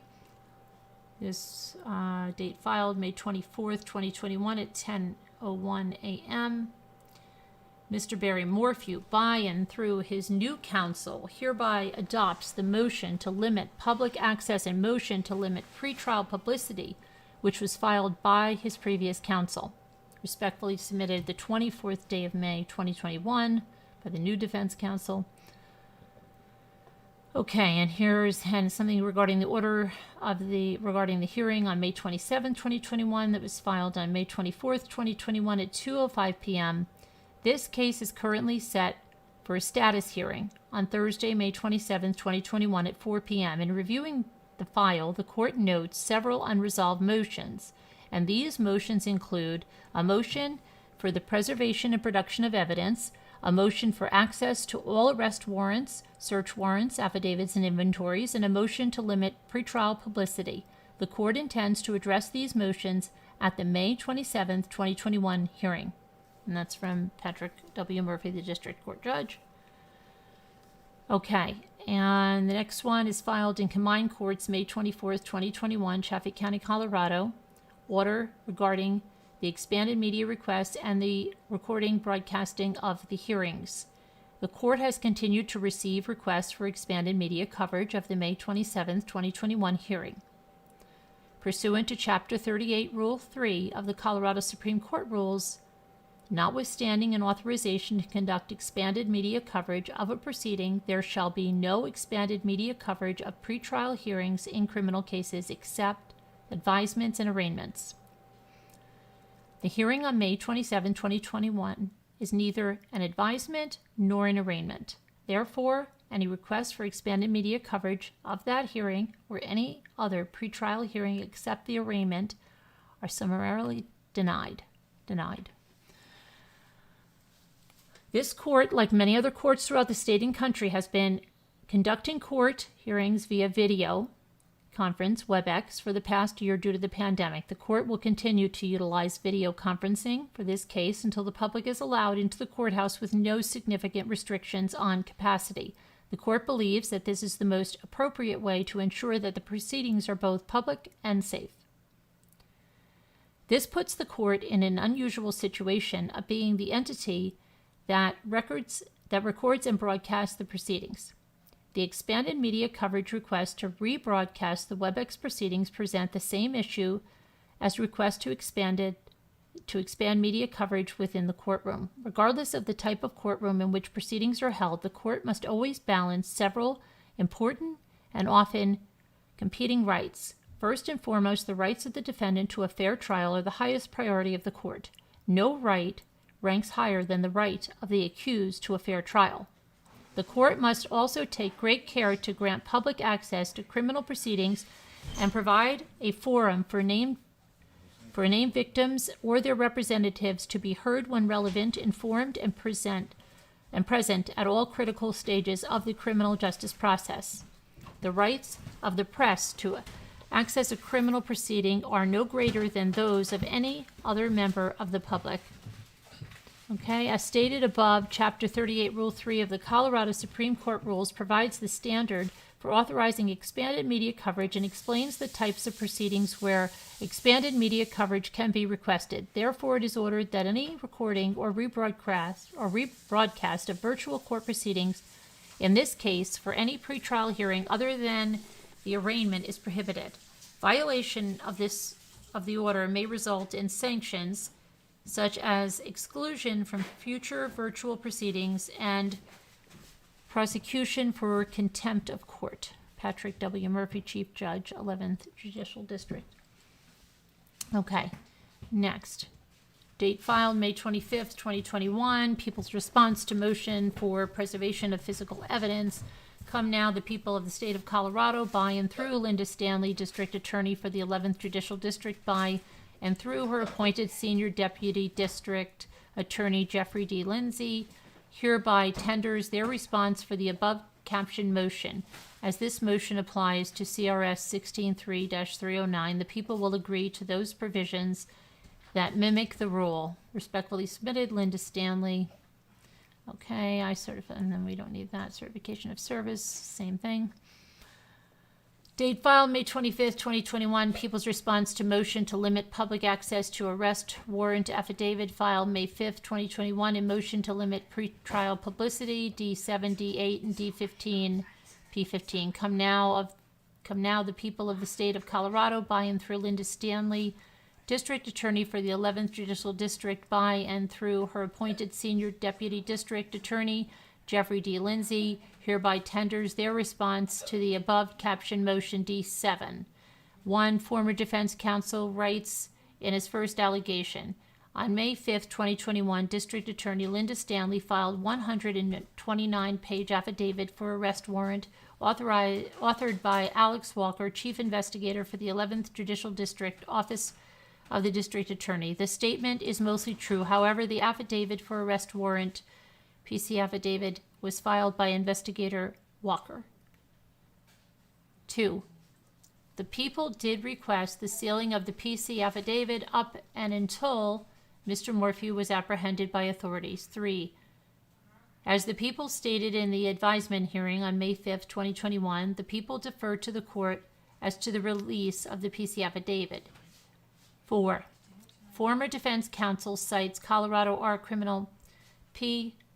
55.1 as guiding authority to this court. Again, this is not quite accurate. Rule 55.1 was made effective May 10, 2021. This PC affidavit was filed as a subsequent arrest warrant was issued on May 5, 2021. 5. The people have attached the copy of the rule as Exhibit A to this pleading if the court wishes to direct interested parties towards it. 6. The people agree with the former defense counsel. Reference this paragraph 11. The arrest affidavit is unlike any other arrest affidavit counsel has ever reviewed. 7. The people do not agree with allegations in paragraph 12. The PC affidavit covers the entirety of the investigation. It includes potential exculpatory information, other leads and investigations into those areas. The investigation recounts several hours of consensual interviews of Mr. Morphew. He is quoted numerous times. During the interviews, Mr. Morphew is questioned regarding his statements and provided information that proved his statements incorrect. 8. Former defense counsel states the affidavit is inconsistent with a sworn statement of facts as required by Criminal P4A2. The correct citation should be Criminal P42. 9. Former defense counsel recites several facts from the affidavit, lowlights, as he calls them, incorporating rules of evidence and Colorado case law. Undersigned is not aware of any requirement that PC affidavits must conform to the rules of evidence and existing Colorado case law. 10.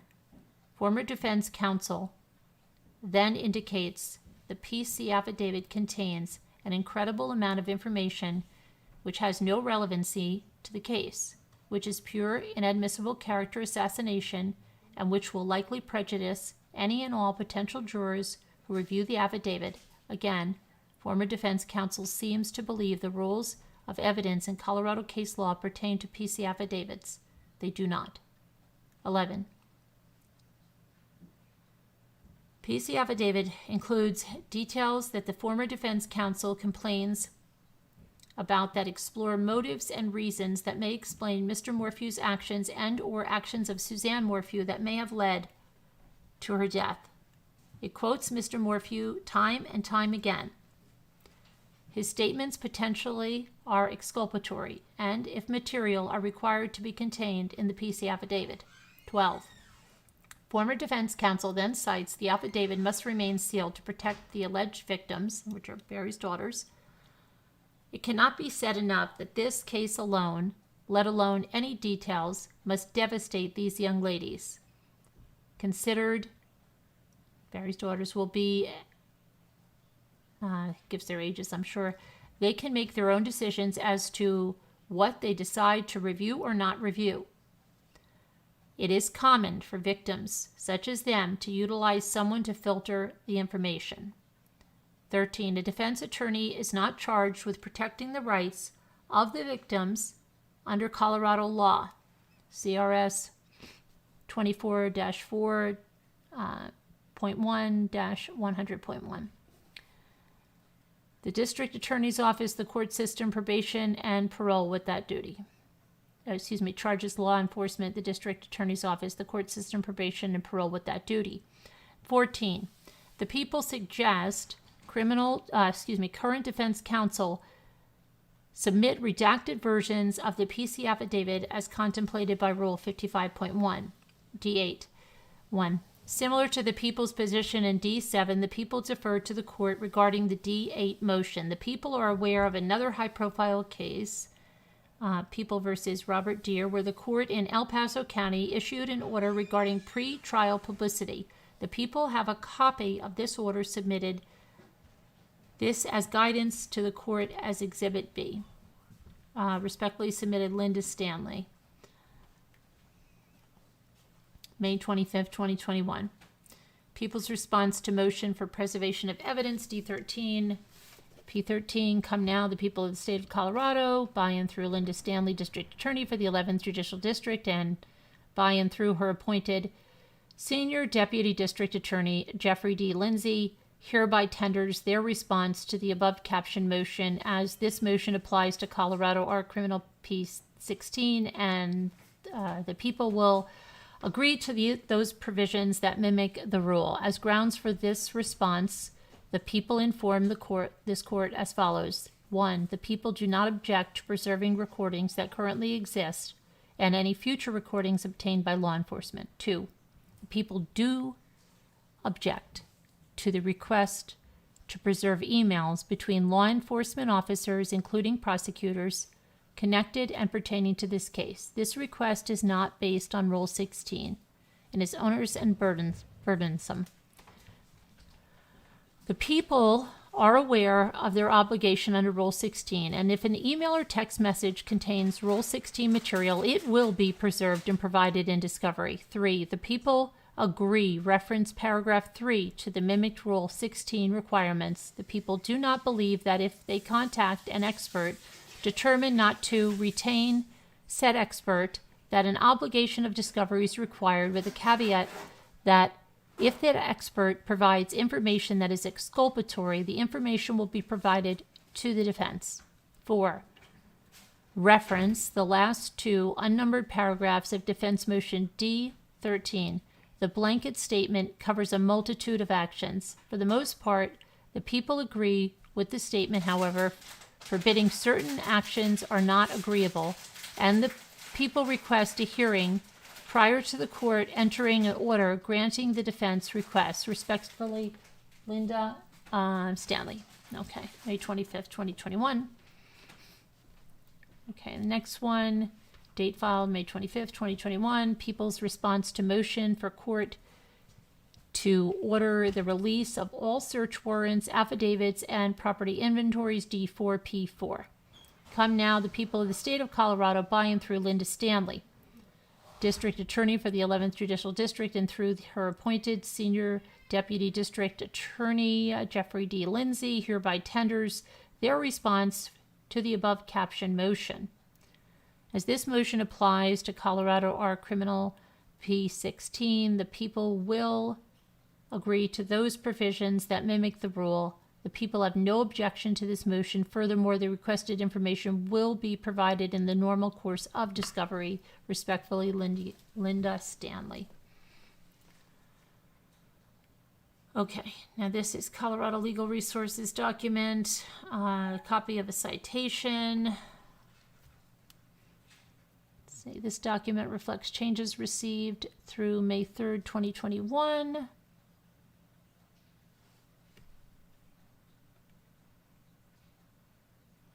Okay, and this is just Colorado court rules. We don't need to go through all that. We'll be here forever. Okay. This, let's see, here is this pre-trial publicity. Oh, this is, okay, this is all pertaining to all of that. Everything, this is the case that they quoted, the Robert Louis Deere case, so we don't need to go through this. This is just, you know, their sources for all of that. Okay, here we go. This is filed May 26, 2021. People of the State of Colorado versus Barry Morphew, and this is Stephen D. Zandsberg, Media Consortium's response to defendant's motion to limit public access to court records already filed D7. Okay, so this is the press, the Associated Press, the Denver Post, the Gazette, KCNC TV, Channel 4, KDVR TV, Channel 31, KKTV TV Channel 11, KMGH TV Channel 7, KOAA TV Channel 5, KRDO TV Channel 13, KUSA TV Channel 9, KXRM TV Channel 21, the Media Consortium, by and through their undersigned counsel, hereby respond in opposition to defendant motion to limit public access to court records already filed D7, the motion. The court's May 14, 2021 order states that any party in opposition to the motion has until Thursday, May 27, 2021 to file a response to a motion. Okay, so this is all about the media and limiting access. Okay, so let's go right to this. By way of example, only it has been widely reported that on Mother's Day 2020, 49-year-old Suzanne Morphew, the mother of two daughters, was reported as missing by a neighbor after she purportedly had gone a bike ride outside of Maysville in Chaffee County, that her bicycle and helmet were found at the bottom of a ravine near the intersection of County Road 225 and West Highway 50 with no footprints, blood, scent of an animal, or signs of a struggle at the site. That the defendant posted a video on Facebook indicating he was concerned for her return and offering a cash reward for information. That Suzanne's sister has described the defendant as the dominant person in the couple's relationship. That the Friday before Suzanne's disappearance, her sister had received a lengthy text message from Suzanne that was transparent in showing her troubled state of mind. That Suzanne had shared details of her deteriorated marital relationship with her sister, and that Suzanne had definitely made the implications that she had concerns about her safety and she was scared, that Suzanne's brother suspected foul play and publicly called upon the defendant to voluntarily submit to a lie detector test. That law enforcement conducted more than 400 interviews and have executed over 135 search warrants, and that the defendant stands accused not only of Suzanne's murder, but also of having tampered with evidence and with a human corpse. Okay, this is just statute here. Okay. An admissibility standard would ignore the ability of the process to identify jurors who have been prejudiced by pretrial. Okay, okay, let me see. That's not, this is all just, let me see.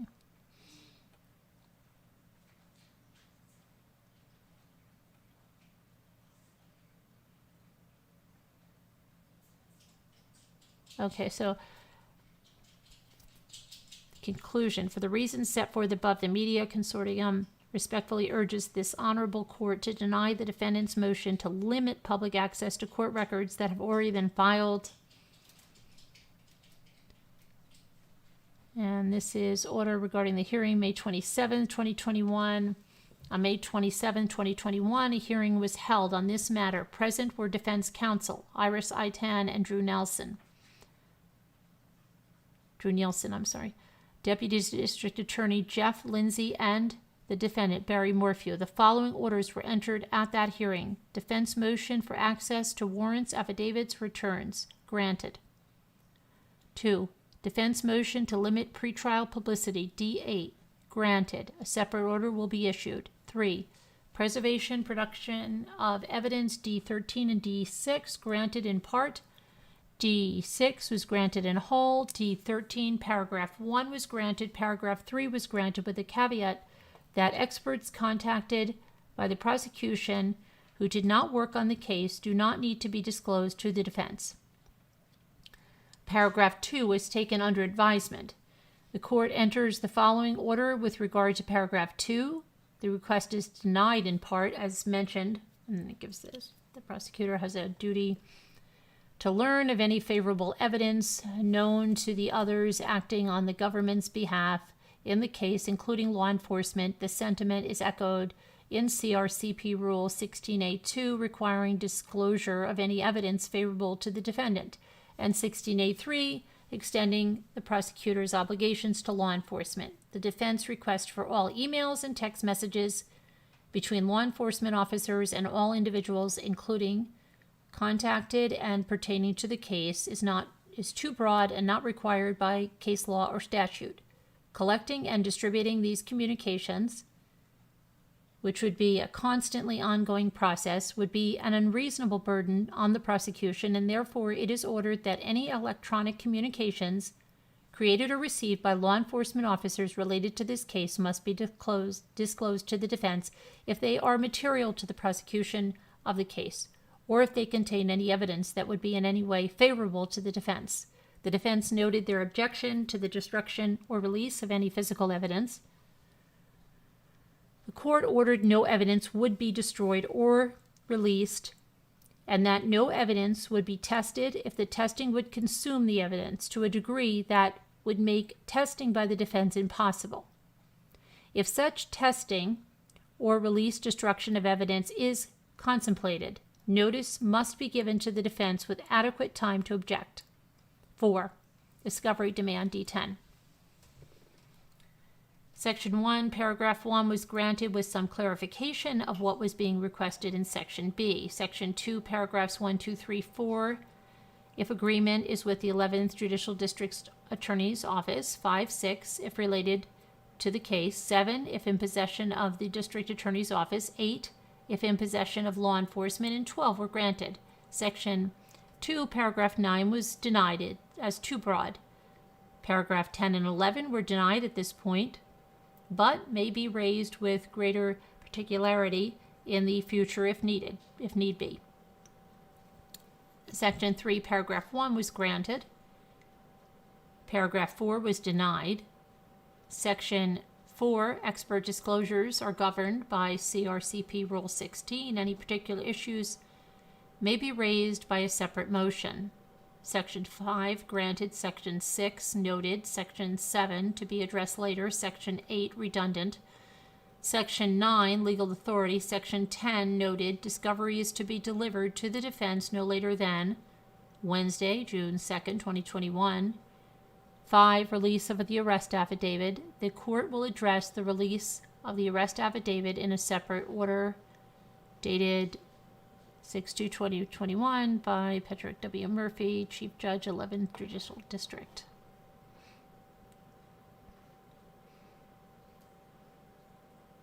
Okay, this is filed June 3rd, 2021, 3:20 p.m. Order regarding the motion to limit the pretrial publicity. This matter comes before the court on defendant's motion to limit pretrial publicity. The court has reviewed the defendant's motion and the applicable authorities, having heard argument From the parties on May 27, 2021, the court finds and orders as follows. Defendant has sought an order restricting pretrial publicity. Defendant's case has already received attention from the media. The case is likely to continue to generate media attention. In light of such anticipated publicity and the difficulty in anticipating all possible scenarios, this order is meant to provide guidelines to all involved in this case.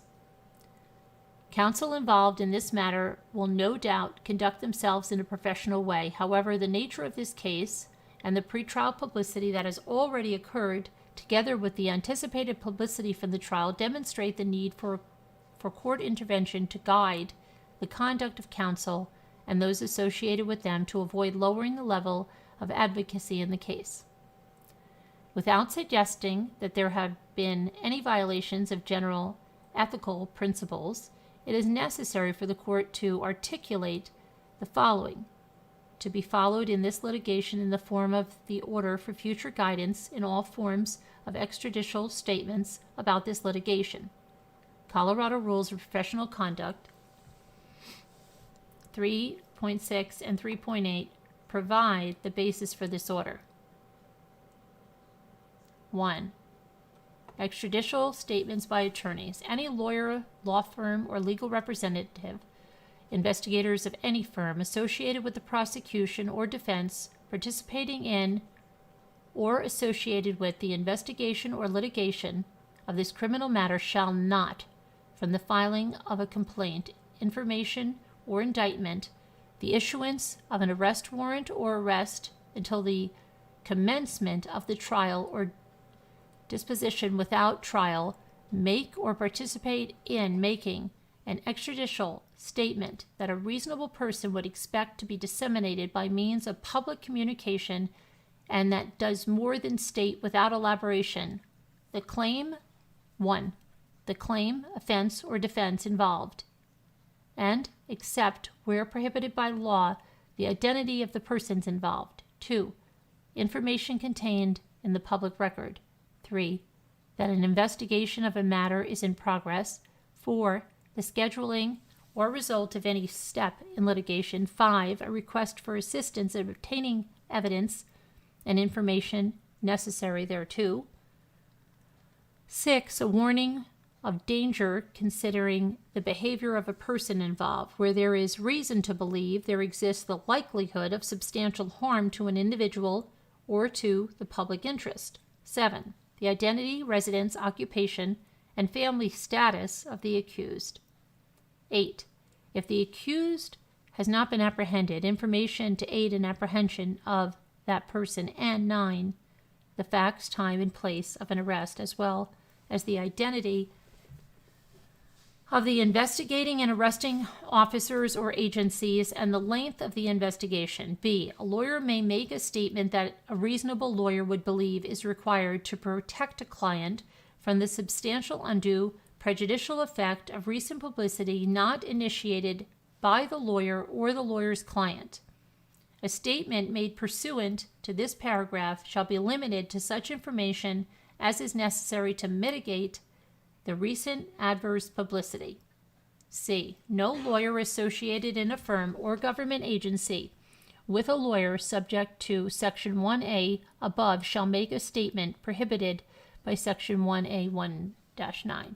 D, any lawyer, law firm, or legal representative, investigators of any firm associated with the prosecution or defense, participating in or associated with the investigation or litigation of this criminal matter, shall not, from the filing of a complaint, information, or indictment, the issuance of an arrest warrant or arrest until the commencement of the trial or disposition without trial, make or participate in making an extrajudicial statement that a reasonable person would expect to be disseminated by means of public communication and will have a substantial likelihood of materially prejudicing. Well, I have to get a drink for a minute. Sorry. That's the first drink I've taken.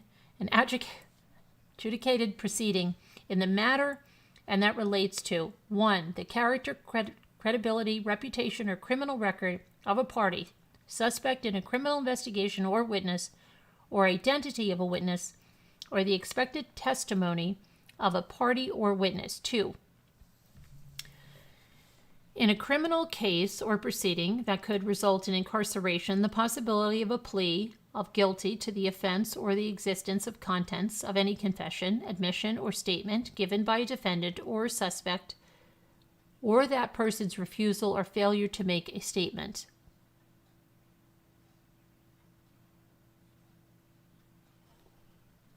Three, the performance or results of any examination or test, or the refusal or failure of a person to submit to an examination or test, or the identity or nature of physical evidence expected to be presented.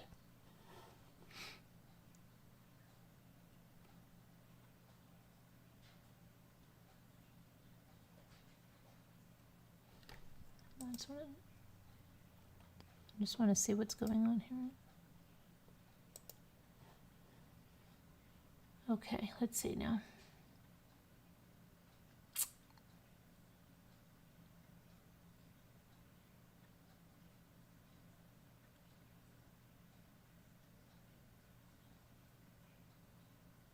Now I just lost my,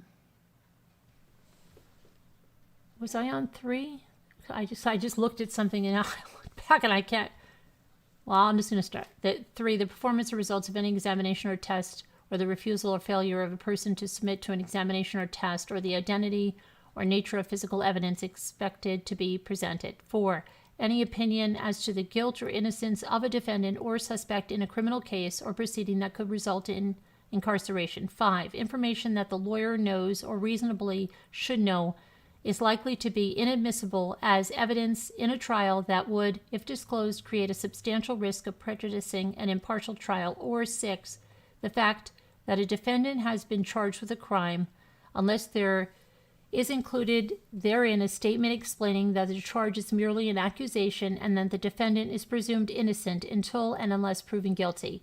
E, during the selection of a jury or trial of this criminal matter, any lawyer or law firm associated with the prosecution or defense of this criminal matter shall not make or participate in making extrajudicial statement that a reasonable person would expect to be disseminated by means of public communication, and that relates to the trial, parties, or issues in the trial, or other matters that are reasonably likely to interfere with a fair trial, except that he may quote from or refer without comment to public records of the court in this case. F, any lawyer or law firm associated with the prosecution or defense of this criminal matter shall exercise reasonable care to prevent his or her employees and associates from making an extrajudicial statement that he or she would be prohibited from making under this order.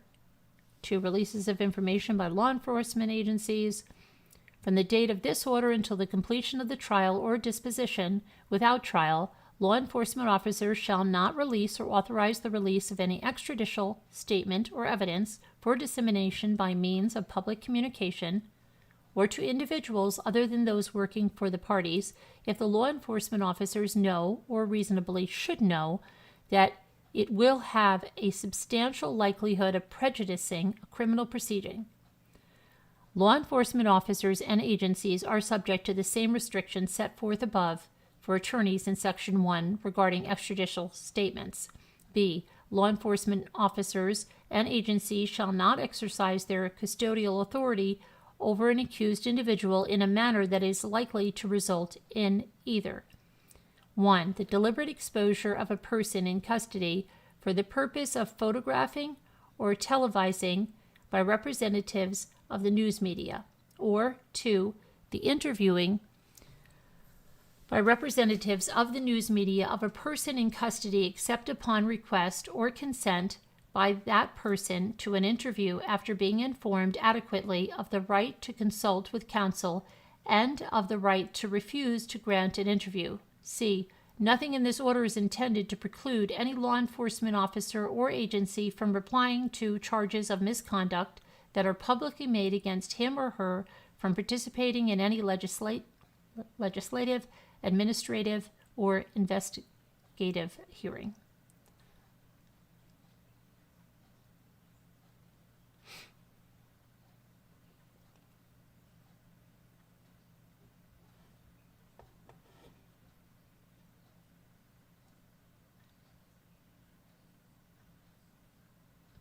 Okay, 3, disclosure by court personnel.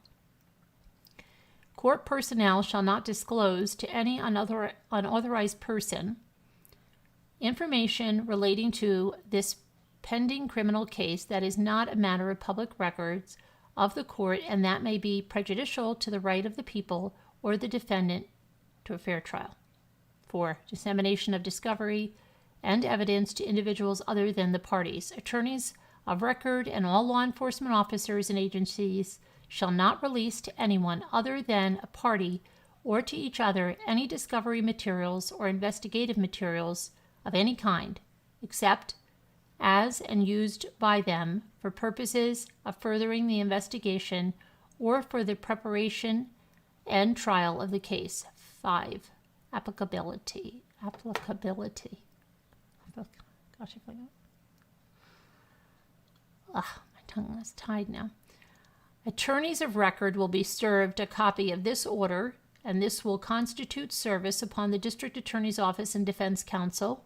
The court orders the District Attorney's Office to comply with Colorado Rule of Professional Conduct 3.8F in exercising reasonable care to ensure all applicable law enforcement agencies, including Chaffee County Sheriff's Office, the Colorado Bureau of Investigation, the Federal Bureau of Investigation, and any other agencies who have participated in the investigation of this matter all receive prompt notice of this order and comply with this order accordingly. Dated the 3rd day of June, 2021, Patrick W. Murphy, District Court Judge.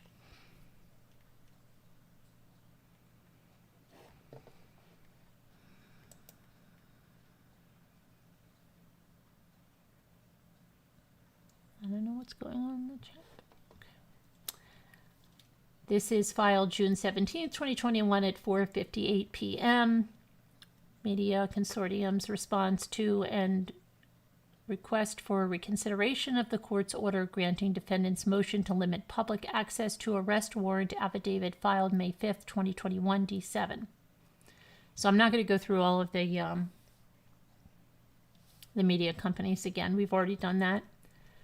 Okay, but that's what the Associated Press and all others by and through their undersigned counsel hereby respond to the court's above referenced order as they were specifically invited to do therein. Order at 5-6. Introduction. The court order grants in its entirety the defendant's motion, barring the public from inspecting any portion of the 130-page arrest warrant affidavit, on grounds that 1. Disclosure of portions, not all, of the affidavit would interfere with or impede the ongoing defense investigation.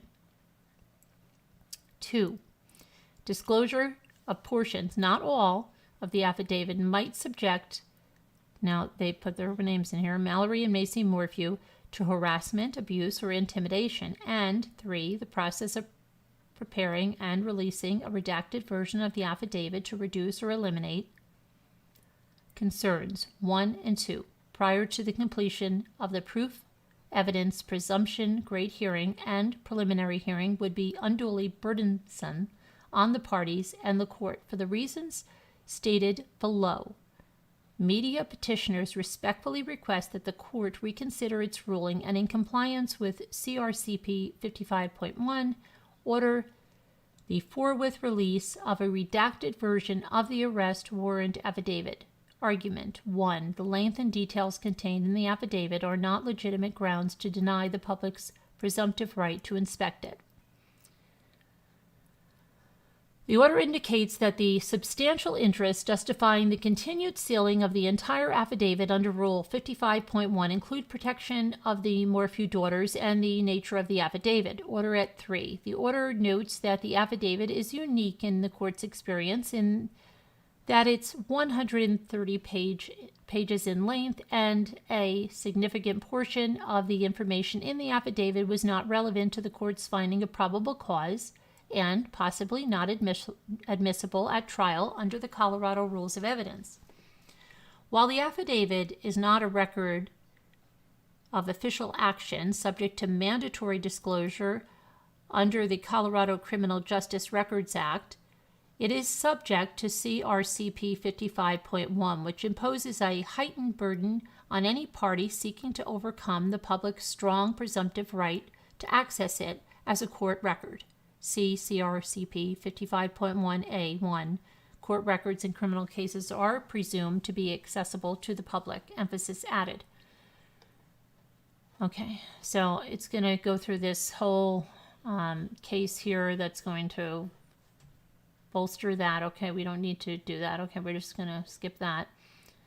To the extent that there are discrete pieces of highly sensitive and or personal and private information in the affidavit that are completely unrelated to the people's request for a warrant to be issued by a judge or a magistrate for the defendant's arrest, which frankly is difficult to contemplate. Rule 55.1 provides that such information may be redacted, but only upon a judicial finding that its disclosure would countervail some specified substantial interest.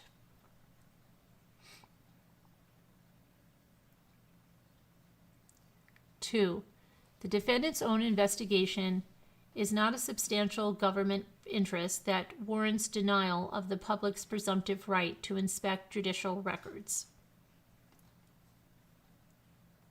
The order cites Judge Sylvester's ruling in, okay, that's going to go through another case there, and just go ahead and read that, but it will be here for forever and a day if we go through all of these things they're going to put there to show their position.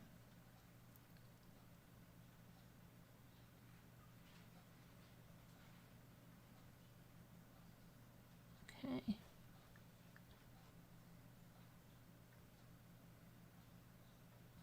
Here, in sharp contrast, the arrest warrant affidavit was prepared a full year after the crimes alleged to have been perpetrated against a single homicide victim. Following the extensive criminal law enforcement investigation, so much painstaking investigation has been performed by law enforcement officials in preparing the 130-page affidavit that the people acting through the district attorney do not oppose the public release of that document. In other words, there is absolutely no concern here that release of the affidavit in its entirety would interfere with the people's still ongoing criminal law enforcement investigation as it prepares this case for trial. Instead, the order cites as justification for denying public access the defendant's investigation of his case in preparing to mount a defense. Undersigned counsel is not aware of any case in any jurisdiction that has found that interest a sufficient weighty one to overcome the public's presumptive right of access to judicial records or proceedings. Criminal defendants do not engage investigations to gather sufficient evidence to file charges or successfully prosecute some other individual. Unlike the prosecutor, a criminal defendant is not required to provide the government with the fruits of his investigation. Criminal defendants need only persuade a jury that the government's criminal investigation was inadequate and or that it failed to produce evidence of the defendant's guilt beyond a reasonable doubt. Criminal defendants are not required to produce a scintilla of evidence at trial. Furthermore, this particular defendant was aware on the date of his wife's disappearance that her suspicious absence was the subject of keen law enforcement interest. He, too, has had more than a full year now to conduct his own investigation for purposes of preparing a defense. In the event that the court finds sufficient probable cause to hold the defendant over for trial, it is presumed that the defendant will have several additional months to continue his investigation. And again, as the party who is asking this court to deny the public its presumptive right to access court records, the defendant bears the burden of showing the public disclosure of each page, each paragraph, each sentence, each word in the affidavit poses a substantial and real threat to the ability to prepare and present his defense. He has not done so, nor could he. Accordingly, no order can be entered consistent with CRCP 55.1 that suppress the entirety of the affidavit. 3. There are multiple adequate and less restrictive means to protect the safety and well-being of the minor victims. The order cites concerns for the safety and well-being of Mallory and Macy Morphew that for unspecified reasons might be jeopardized by public release of the affidavit. Certainly, the Morphew girls maintain the freedom and ability to review or decide not to review the evidence alleged against their father. Order at 3, whether or not the information is released to the public. As for unspecified concerns the court may have that these two minor victims may become subject to harassment, abuse, or intimidation, there are numerous available less restrictive means to prevent such harm. Okay, let's see, and it's going to go through Judge Sylvester and the ruling of People versus Holmes, which we're not going to go through that whole thing. Okay, and accordingly, in order to satisfy CRCP 55.1 and continue the suppression of the entire arrest warrant affidavit, the court must enter a record finding that each and every one of those alternatives is inadequate to protect the two child victims, in this case, from harassment, abuse, or intimidation by third parties. 4. The duty to release redacted versions of judicial records as specifically mandated by CRCP 55.1 is deserving of as much weight as other tasks the parties are performing in this litigation. The order excuses both the parties and the court from complying with the clear mandate of Rule 55.1A62, which requires a written finding that no less restrictive means other than allowing only a redacted copy of the judicial record at issue be accessible to the public exist to achieve or protect any substantial issue identified on grounds that the court cannot meaningfully complete the time-consuming process of redaction without the input and involvement of both parties who are currently involved in the early stages of these proceedings. The fact that it may be time-consuming or might interfere with other duties the court and the parties must fulfill in litigating a criminal case does not excuse their failure to comply with any rule of criminal procedure formally adopted by Colorado Supreme Court. While the process of preparing and releasing a redacted version of the arrest warrant affidavit may be time-consuming or burdensome, there is no suggestion in Rule 55 that the requirements can be suspended or disregarded because the court and the parties are engaged in performing other, presumably more important tasks. Colorado Supreme Court carefully considered all of the burdens associated with complying with Rule 55.1 over the course of many months. And after taking those considerations into account, it enacted the rule in its current form. The rule specifies that any limitation on the public's presumptive rights of access to all judicial records on file in a criminal case must be of a fixed limited duration, CRCP 55.1A7, making clear that any such denial is to be only temporary, not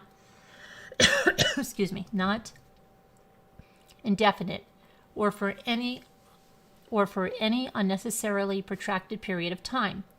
Other courts have recognized the importance of immediate access when a right of access is found. And then it goes on again to do things. In other words, access delayed is access denied. For the reasons set forth above, the Medium Consortium respectfully urges the Honorable Court to reconsider its order granting in full the defendant's motion to limit public access to the arrest warrant affidavit filed May 5, 2021, dated June 17, 2021.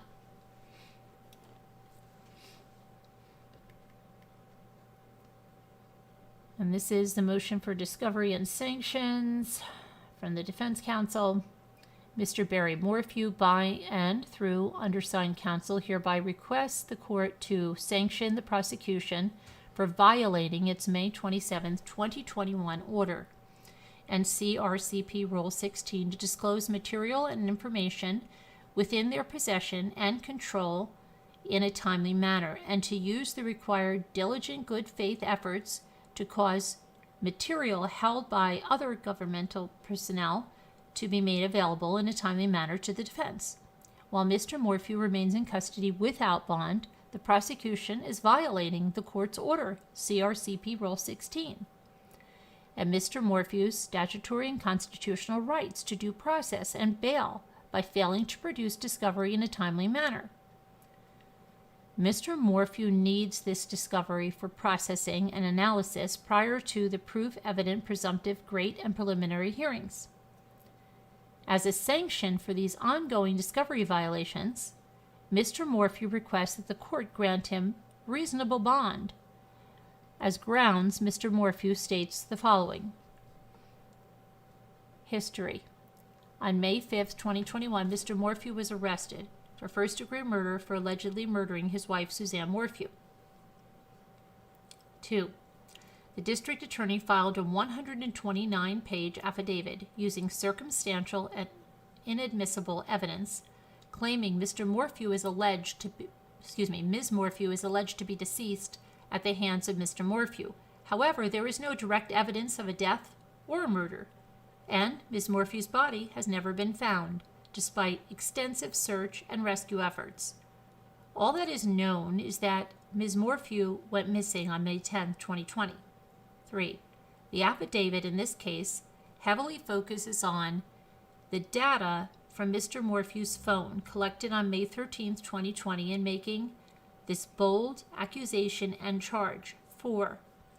On May 27, 2021, the court ordered, pursuant to various sections of the defense's discovery demand D10 and Rule 16, that discovery be produced by Wednesday, June 2, 2021.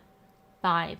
On May 27, 2021, the parties set the preliminary hearing and proof evident presumption great hearings for August 9 through 10th and August 23rd to 24th, 2021. 6. On June 2nd, 2020, the DA produced a terabyte of data to the defense on a defense-provided hard drive and on disks. 7. Since that time, the defense has been not only reviewing discovery but accessing what has not been provided on the hard drive and or what files are inoperable. The defense has promptly notified the DA of what has not been produced or what cannot be accessed. The prosecution has failed to produce the outstanding discovery or the inoperable files. 8. A critical piece of evidence on which the DAs base their accusation has not been produced: the forensic image of Barry Morphew's phone. In fact, it appears that the DAs have failed to produce the forensic images from the vast majority of the devices that have been seized or examined. See Exhibit 1, June 17, 2021, email from Iris Eitan to DAs Lindsay and Pembleton. 9. The DA has also not produced the outstanding and operable files identified in attached Exhibit 2, June 11, 2021, email from Iris Eitan to DAs Lindsay and Pembleton.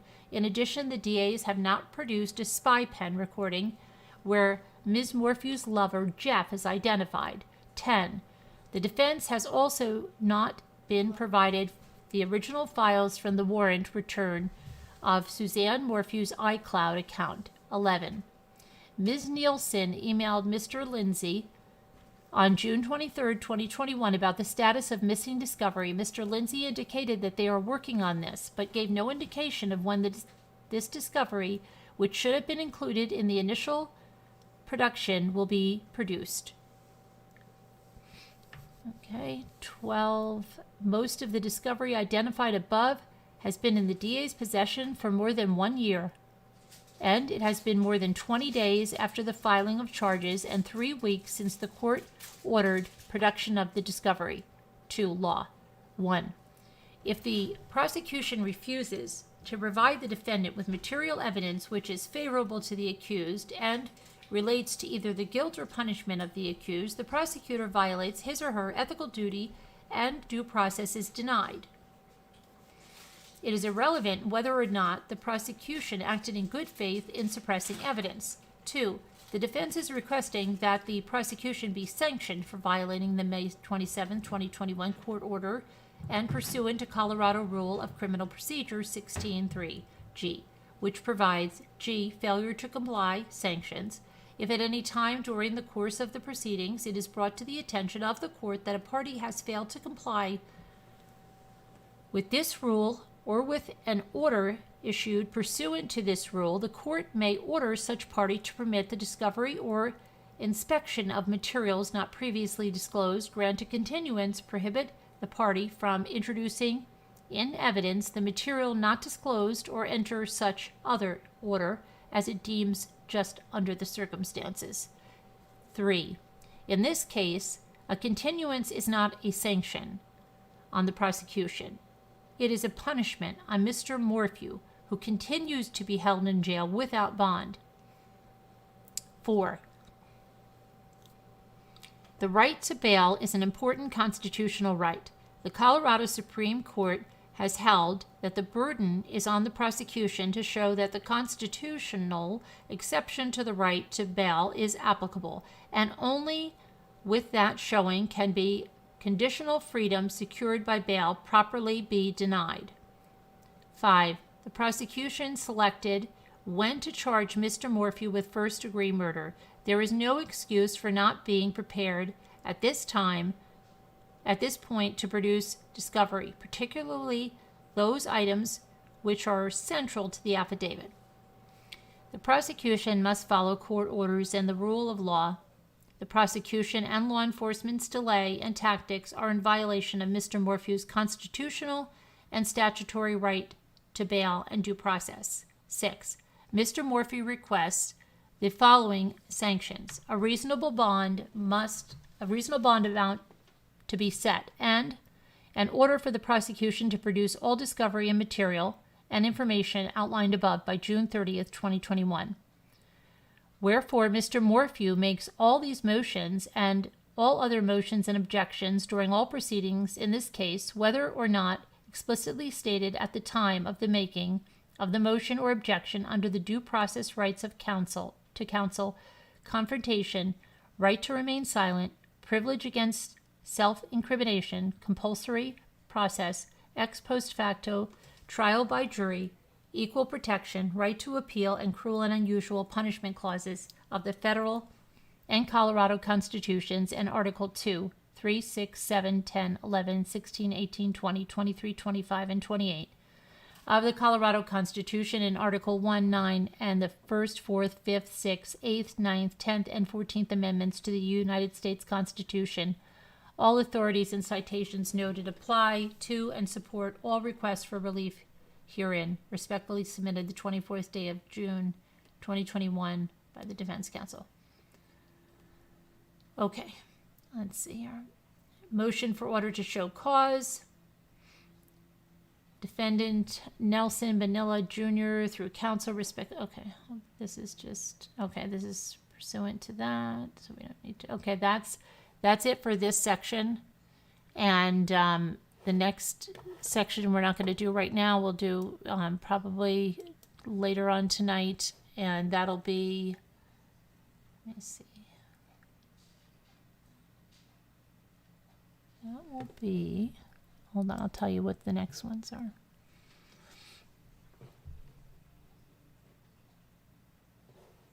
Oh, but let's just go through 37 minutes ago, Barry Morphew just walked into the courtroom. The media and public are waiting in the hallway, according to Lauren Scharf. And let's see what updates she has here.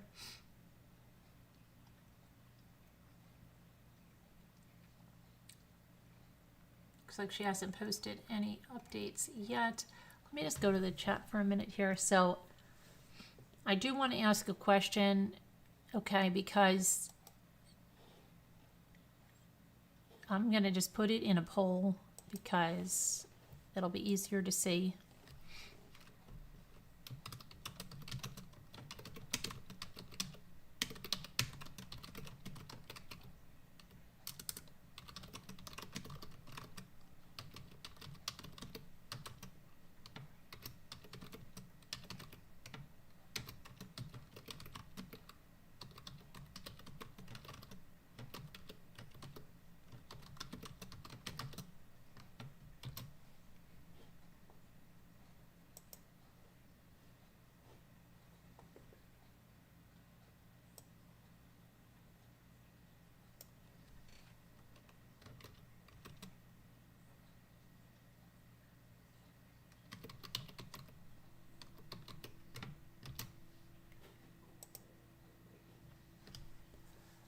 Okay, I put a poll up there on do you want to continue with reading of these documents, not now, but later tonight and tomorrow, or however long it takes to get through them. The reason I'm asking is because I do not see a large amount of attendance here, and I'm thinking that this may not be something that you want. So, it may not be worth anyone's time, including my own, if, this is not something that's you want. So, I don't know anymore. It seems like drama brings the views. Maybe we should become a drama channel. I don't know.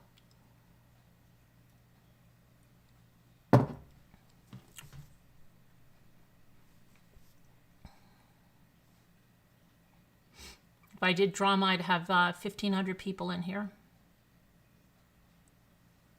It's very, I don't know.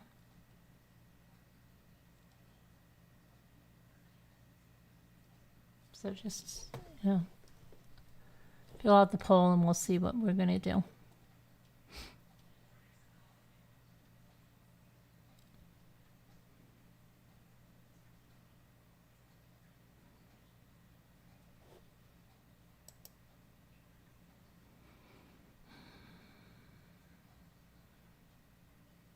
I know MC camps, but apparently this is pretty pathetic.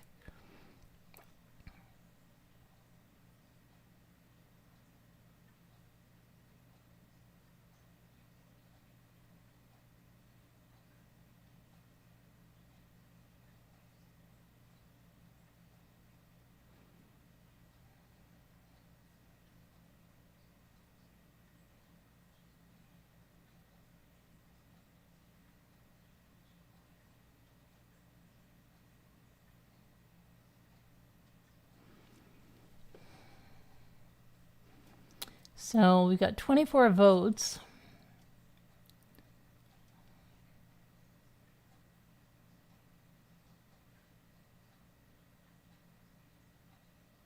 Five.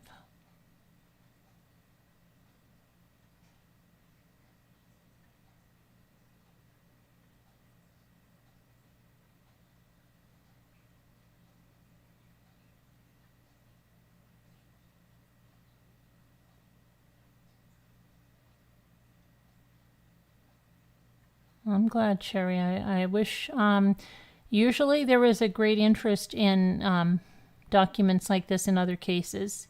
And this is a big case, so I'm very surprised. Thanks, MC Camps. I'm just surprised. I don't know whether it's the time or what, because usually there is a bigger interest in documents like this. Yeah, that's the other problem, Annie B. People are not getting notifications. And we don't seem to be coming up on the algorithms anymore for whatever reason, no matter what kind of tags I used.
All right, let's see if they've got a vote here.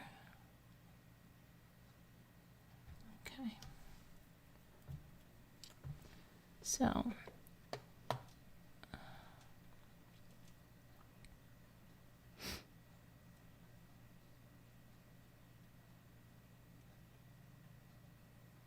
hi, Elizabeth T.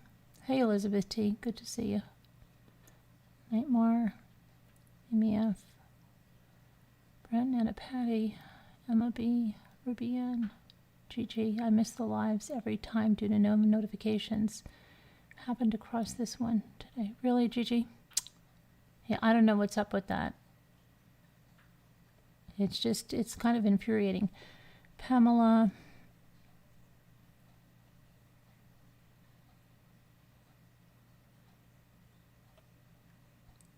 Okay, so 90% out of 40 who voted want to continue.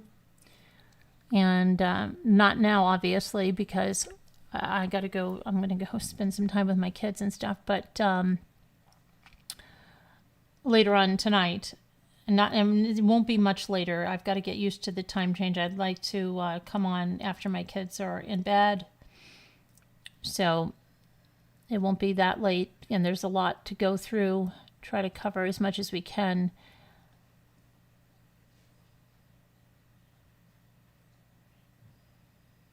And you can see, so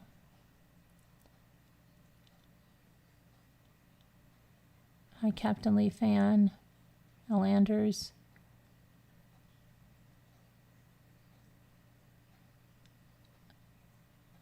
Okay, so yeah, and you know, the best thing you can do is to help us is if you can share our videos out, like a video when we're doing a video. If you have any kind of social media, to share it out on Facebook, share it out on Twitter, share it out on Instagram, share it out wherever, because people aren't getting notifications, and it's obvious. So yeah, if you could do that, you know, when we go, that would be like the greatest help you could help to get it out there. So, all right. I will see you guys later on, and everybody have a good day. We'll go through the next, there's 3 more sections of documents. So like I said, it may take us later on tonight and tomorrow to get through it all, but we will if there's an interest there. But if there's not an interest there, there's no point to do it. I mean, I enjoy it, but you know, it's not, I can read it at any time myself, and if it's not something that is wanted, I don't have to bring it on the channel. And frankly, if the attendance is this low, it's pretty low. It's showing me that it's not. So if we try to get it out and it changes, that's one thing. But if it doesn't, then it's looking like nobody's really, you know, really wanting that at this time. All right, so we'll see what happens. But I'll see you guys later on. Everybody, God bless. Prayers for all that need them. I'll talk to you later. Bye-bye.